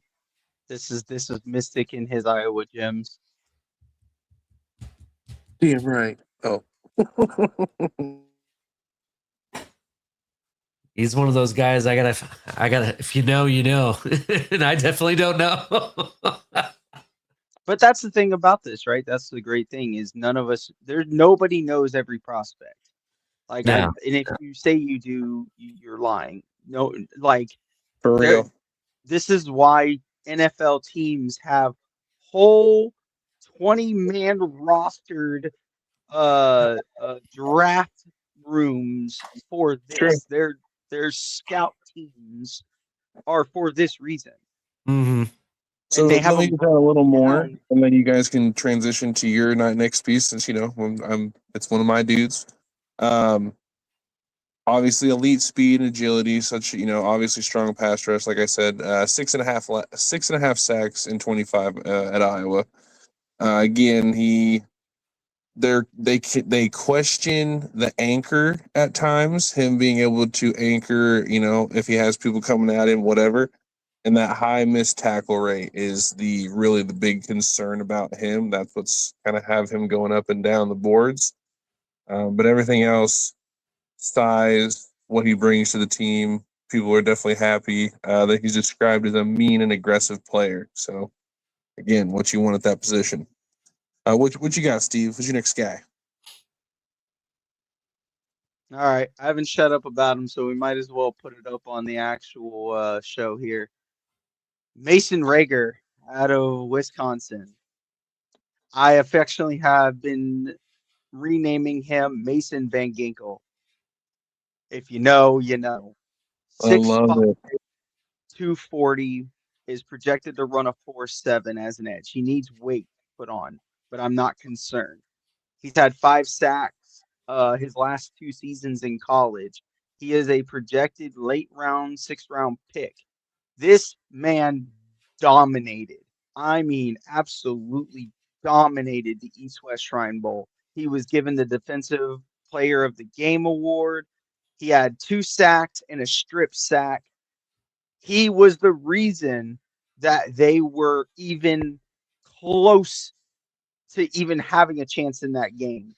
Like, that man was going crazy. This is a guy who he missed a year in college due to injury, but it's the only injury he had. It's the only one. It just happened. He was at Illinois, and the consistency from, or not Illinois, sorry, at no, no, I said Illinois, Louisville. The consistency at Louisville just moved to Wisconsin. Now, again, he's not going to pop off the page and the stats. He's got 5 sacks, 18 tackles, solo 32 total. This is, you said your Jim from Iowa. This kid is my Jim from Wisconsin. He is going to be the Andrew Van Ginkel 5th, 6th round pick that in 4 years you're like, why didn't we pay this kid? He has it. He has the pass rush. He has the edge set. It's all there. He just is that Wisconsin. With Coach Fickle, former Ohio State coach. I like it. I like Big Ten, linebackers and defensive linemen and stuff like that. I like the fact that, especially in Wisconsin, I know they play in very cold weather, so I like that about him. He's a guy definitely, it could be definitely a diamond in the rough, if you want to call it that. So I'm kind of excited to see. I need to know a little bit, watch a little bit more tape. I heard about him and watched a little bit, but I need to watch more tape and really read into his pros and cons, but he's definitely an option. What do you think, Mystic? Yeah, I mean, again, Big Ten, I'm all for it. I've liked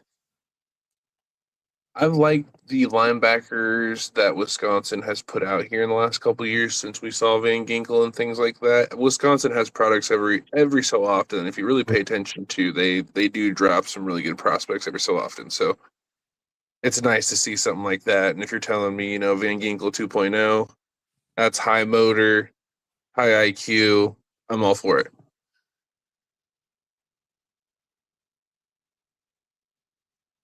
Definitely interesting. Any other thoughts before we move on to the next player? Other than the ahead. one upside of him too, it's a guy with a lot of college snaps, and I think it doesn't get talked about enough. Like the number of games you play and snaps. Like this is a dude who's played 43 college games and taken over 1,270 snaps at his position. That's just experience you just can't learn. Like you have to learn. You can't just know how guys bend, how guys attack, which you are weak at.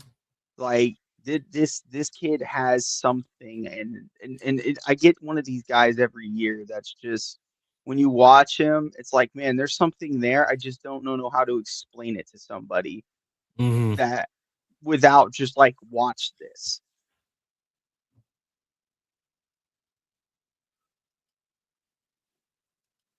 Interesting. Any other final thoughts, Mystic? No, sir. No. Okay. Well, I don't want to say this guy is the next Andrew Van Ginkel because that was a really interesting comparison. But I will say, as usual, Ohio State has put out some really interesting defensive ends over the years. And here's another guy to use as an example. And I haven't really talked about Ohio State this entire time. None of my players were Ohio State players except for this one. I saved it for last. Caden Curry, right? Edge player out of Ohio State. He is 6'3", 260 pounds. His frame is, based, if you look at his production, you're thinking, oh, this guy is like the prototypical type of edge you want. But because of his frame, he's considered to be undersized, right? That's the knock on him. But let's talk about Caden Curry a little bit more to introduce you to who he is. Caden Curry arrived at Ohio State in January of 22 as one of the most decorated defensive linemen in Indiana high school history. The Greenwood native terrorized opponents at Center Grove, where he piled up nearly 300 career tackles, 83 and a half tackles for loss, and 28 sacks, while leading the Trojans to back-to-back Class 6A state championships and a remarkable 28-0 record over his final 2 prep seasons. That's amazing, right? Was a 4-star athlete, the whole 10 yards. If you look at what he does, he gets off the ball like his hair is on fire, they say. Consistently winning snap count battle with a first step that puts offensive linemen on their heels from the jump. His pass rush ability is legitimately elite. Run defense matches his pass rushing powers, demonstrating the discipline and physicality to set the edge and collapse running lanes from multiple alignments. Hands are violent. You know, I love violent hands, and active throughout his rush, showing advanced technique and hand-to-hand fighting, and allows him to stack and shed blocks with purpose. Motor never quits on any snap, whether he's chasing down a screen pass 15 yards down the field or fighting through double teams on a run play away from his gap. He never stops. Possesses legitimate versatility to line up at end in odd fronts or kick inside as a tackle. He can play inside or outside. Spin move is legitimate counter weapon. Some of the knocks he has, they say he's undersized, as I already mentioned. Needs to add more functional strength to his lower half to consistently hold ground at the point of attack, is what they say. But if you watch this kid play from day one, even when he was not a day one starter, you could tell he had something special. He had the motor, he had the skills. You know, he was always somewhere at the point of attack, affecting the play at the line of scrimmage somehow. He's strong. I'll even say he's bullish. I really like the kid. Check out Caden Curry. From high school and even in college, he's definitely been a productive player. Some of his NFL comparisons, let's see who they say actually. Comparison. They say his comparison would be Sam Hubbard. Sam Hubbard played for Bengals, right? I think. That does sound right, yes. Yeah, Sam Hubbard is who they say that's who he resembles. High motor, technical. It's a very interesting player. Definitely check him out. I think he could definitely be as high as a day 2 guy, to be honest. They have him projected more, I think, in the 4th round, but I think it could be as high as a day 2. Probably 3rd round. That's kind of where where I have him at, to be honest. So definitely check him out. Watch his tape. I think he's one of those players. Definitely really good in pass rush. He's really good in both pass rush or even in the run game. I think he does both very well. I'm just enamored by all the amount of production that he's put out all the way through high school and into college. So, but 6'3", 260. I think for edge they like 6'4" kind of guys. So he's just an inch short, but I think he has the right body weight, to be honest. What do you guys think? 6'4", 280s generally, what you're looking for an edge, between 260 and 280. I mean, Van Ginkel, who you brought up earlier, he's 6'4" and I want to say he's like 242 pounds. He's not even 260 pounds. Mm-hmm. That's why he was a late round pick. And he used to be middle. He was also a middle linebacker. This is true. He was playing the inside, and then they moved him to the outside where he really performed. I just think that I think he has that type of motor that he could play a Van Ginkel style of football. Even though he doesn't have that extra inch on him, to be honest. See, You know, Gink makes it work because his bend at the point of the attack on when taking the edge is so unique.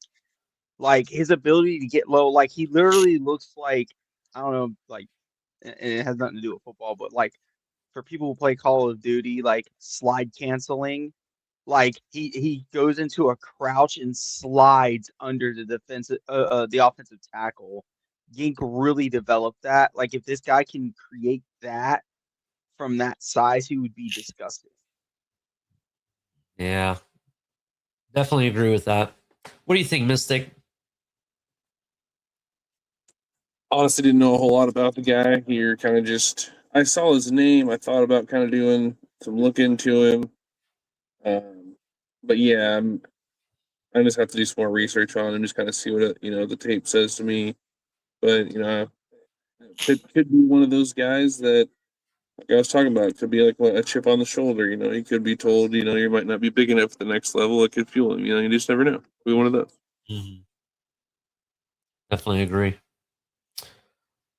All right, who's the next player? All right.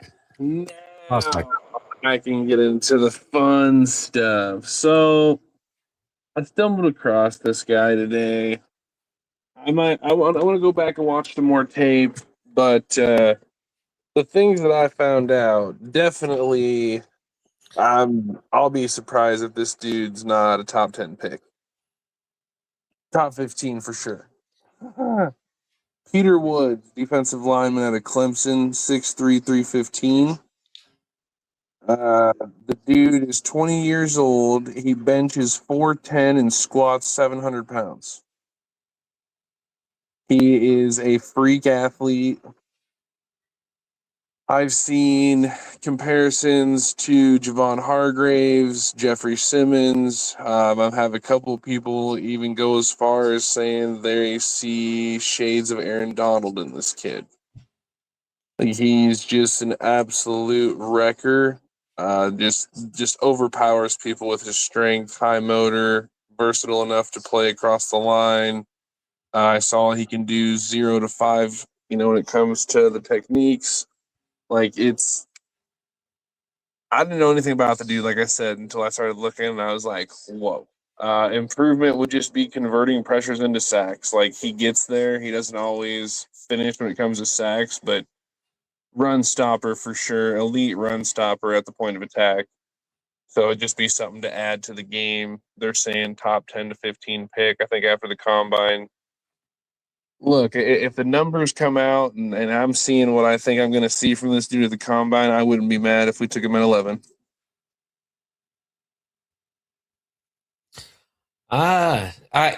Some things I've read about him, his hip flexibility is absolutely ridiculous. Like, I'm reading it right now. It says defy the law. It defies the laws of physics at 315 pounds.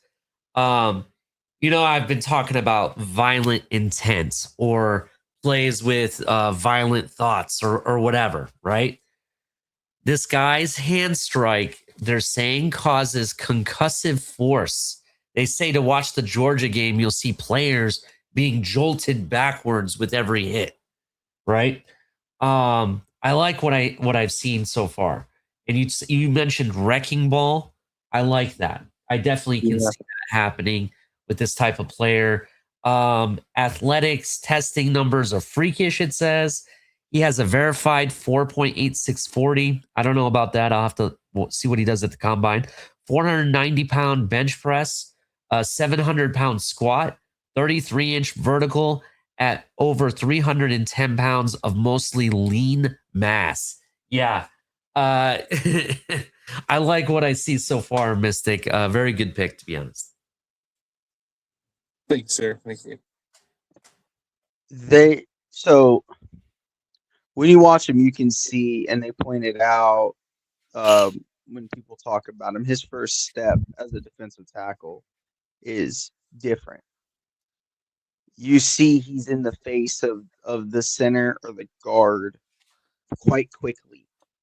The problem is doing so, he takes himself out of place.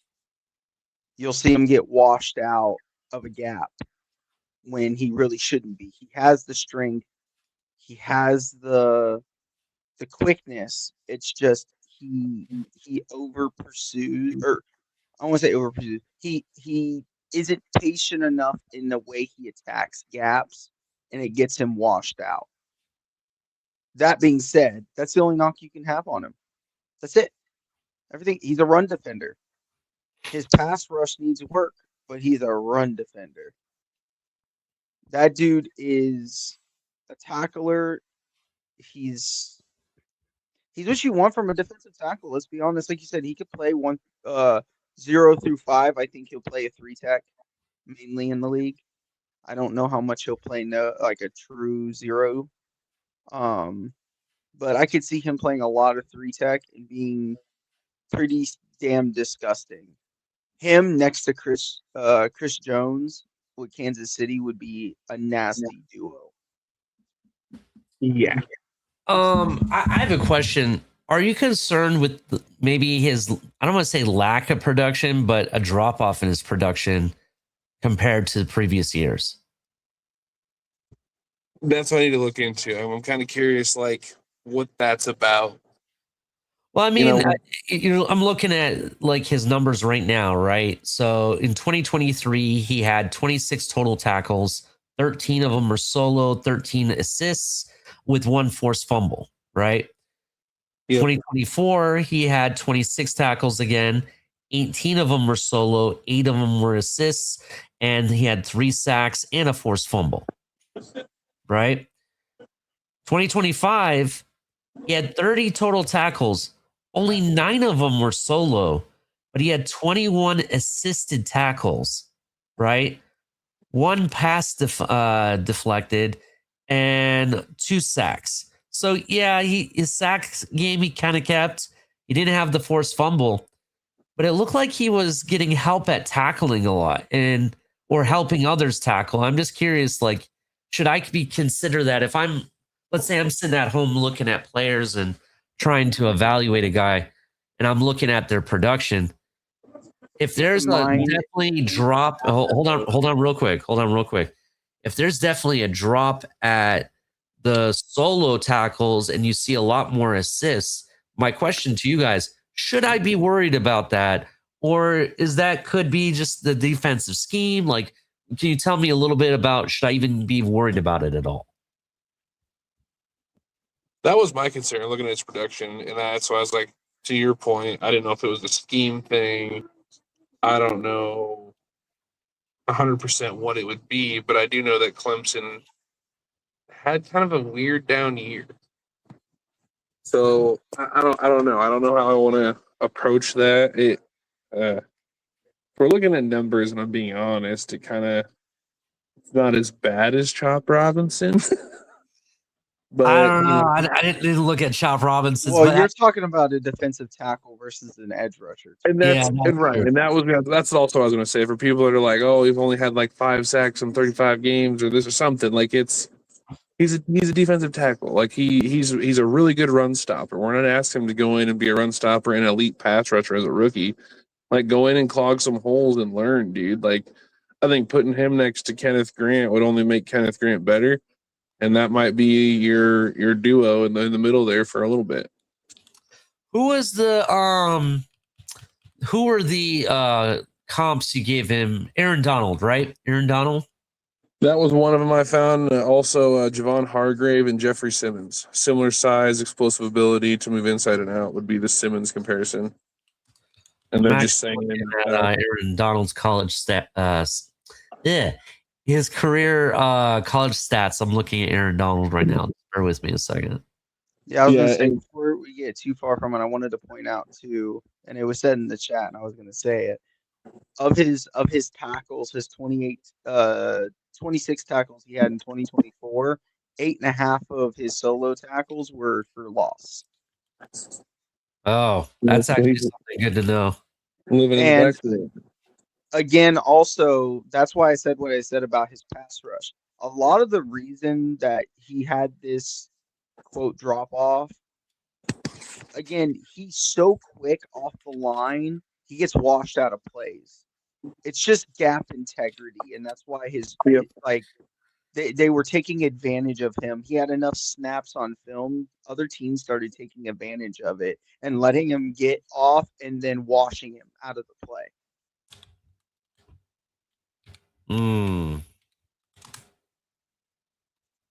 Like like we've seen it. You're right. The defensive tackles, their pass rush off the line is really good because they have that quick initial twitch and they come off the line, and then you look back at the play and the running back running right through their lane because he jumped right into the center and the guard and the center just pincer him and move him out of the play because he jumped off too quick.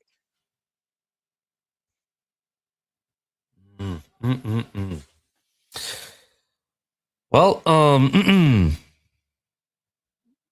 very, very interesting. All right. Steve, do you have anyone last person that you have? Well, I was going to talk about the second generation edge out of Florida, but I want to highlight Caleb Banks. I'll start with my concern of him because everything else about him is a prototype for his position. My concern is his inconsistency as a player. And it's the same issues Kenneth Grant has. He's tall and he plays high at the point of the attack, and it gets him in trouble. That's his biggest problem. He's 6'6", 330 pounds at defensive tackle. He has a 35-inch arms and 10 and 6'8" hands. So he's just lengthy. Oh, we lost my stick. He's lengthy, strong, wide, but his tackling is just, it needs a lot of work. He needs work. I see a lot of people projecting him to go in the second round. I don't even know if he'll go there, maybe just because of his prototypical size and build he might. But he's like a third round prospect for me. But if you can develop him as a player, you could be looking at the center of your defensive line for his entire career and just a monster as a human. Yeah, I can kind of see that. I mean, during the Senior Bowl week, he showed development scouts that he was hoping, what they were hoping to see. They said he won multiple one-on-one reps as a pass rusher. His step fake and slap combination is very it creates legitimate pressure opportunities, they say. Issues that they have with him is his pad level and tackling technique will frustrate NFL coaches, they said. Those are some of the things they say about him. I definitely see what you're saying, though. Very interesting. The guy's, he's 6'6", 330 pounds? Yep. 35-inch arms, bro. Those are massive. Uh-huh. Mystic, what are your thoughts on this kid? Caleb Banks. Caleb Banks. Yep. Nope. Don't know him. Yeah, my stuff froze so bad that I thought you guys had stopped talking for a minute, and then I realized that my stuff froze and had to reload everything. So I didn't really hear anything besides the back end of what you said. But yeah, I'm not necessarily sure who that is. But from what you just said, you said how what does that do? What is his arms in reach? 35 inches. Yeah, he's 6'6", 330. And he's an edge or a lineman? Lineman. He is a defensive tackle. He plays for Florida. Yeah, why do I get I don't know who they are. oh God, who's the guy for the Eagles? Jordan Davis? Jalen Carter? Yeah, there you go. Or Jalen Carter's is Jalen Carter the dude from Georgia? Or are you talking about the other dude from Alabama? One of those big Jordan. dudes who's like, I think he's a D lineman, but he looks like he's real athletic for being a fucking defensive lineman. Like he looks like he could be an 300 edge. pounds. Yeah, that's crazy. I'm gonna need to watch some tape. And where's he out of?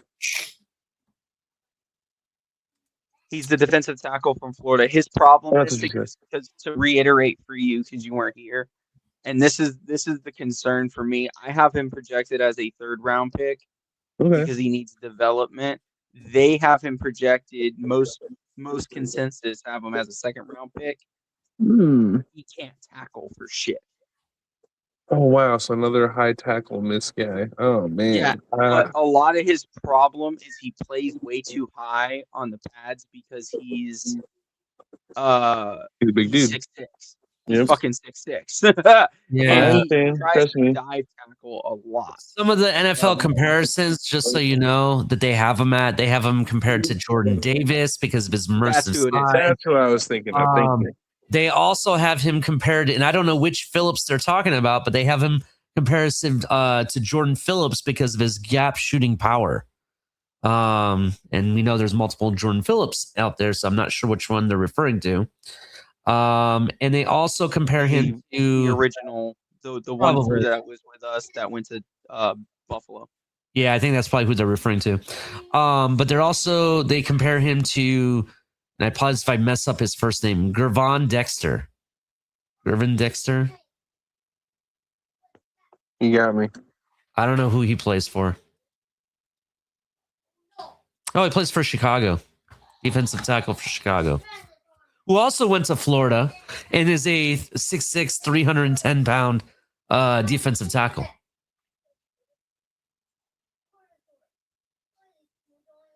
Yeah. Interesting guy. I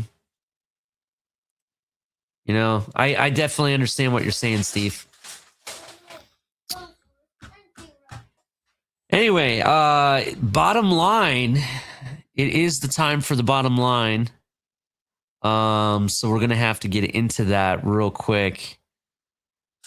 Yeah.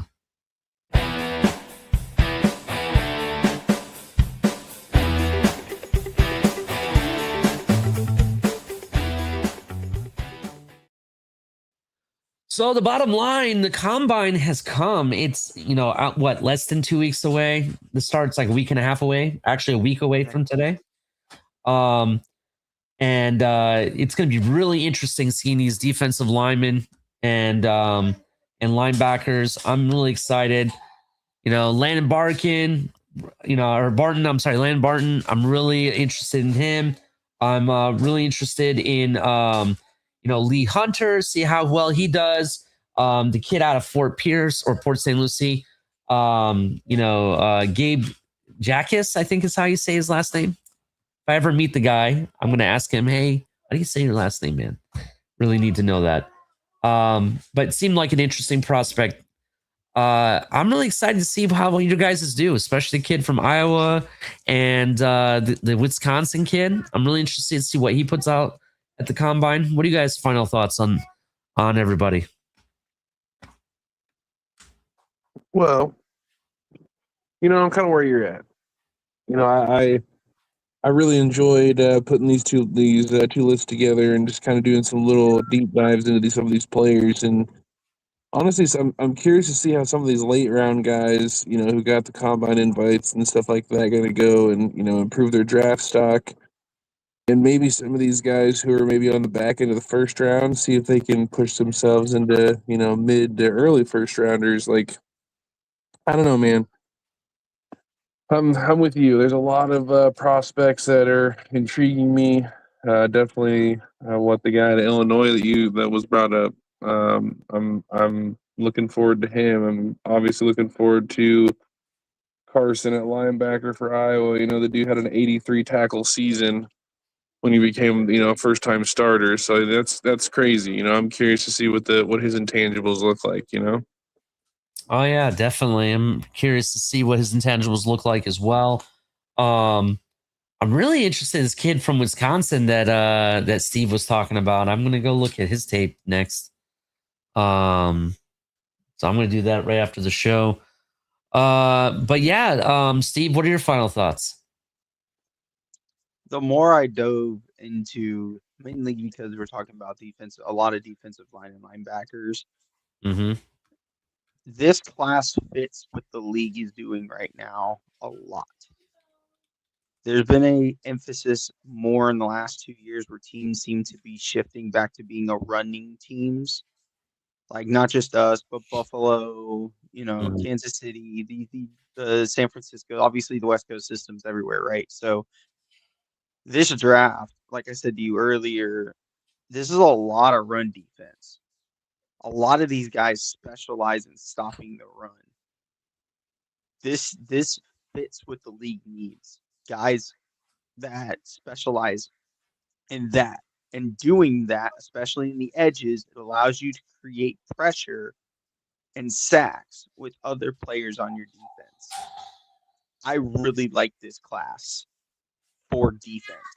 Maybe defensive tackles a little, like I said, paper thin, but edges, linebackers, and then when we finally get into the corners and DBs, I even like their run defense in this class. So I'm very excited to see how the combine goes with some of these athletes and how they handle some of these drills. Yeah, I'm really interested. You and me both know there's a guy, especially in the DB room, that I'm really excited to see what he puts out and what type of performance he has at the combine. Um, so I'm really excited for it. Um, I know we'll probably talk more about it next Tuesday, but one class I'm really not excited for this year, I don't know what it is. I'm not really excited for the quarterback room at all. This year's quarterback room doesn't seem very exciting. I think I'm more excited for 2027 when it comes to quarterbacks, but that's just me though. I I, agree on you. I only think there's maybe like two, maybe three quarterbacks that I don't even think there's three. I think there's only two quarterbacks in this draft that are halfway decent. You know what I'm saying? One of them, is going to be the number one pick, but beyond the second guy is the question. It's like I'm just not impressed. I think there's one guy, maybe two, who are definitely first round prospects. I think everybody else is you're if you can develop them, there are traits galore, and that's all they are, traits. Mm. Yeah, definitely true. Definitely true. Um, Mystic, you got any thoughts? No, I don't really got much left. I appreciate everyone swinging in and hanging out with us for the 2 hours tonight, listening to what we got to say about the prospects. And again, if you haven't already, hit that like and subscribe button, hit the notifications, and look for us every Tuesday. We appreciate you. Definitely. Next Tuesday, we'll talk more about DBs, tight ends. We'll even probably throw quarterbacks and wide receivers in there. I would say we're probably going to have a lot more to talk about wide receivers and running backs than we do quarterbacks, to be honest. But we'll talk about more about it. But until next Tuesday, make sure you hit the like button. Check out some of our other content we've thrown out. And you all have a wonderful night. And until next time, see you then.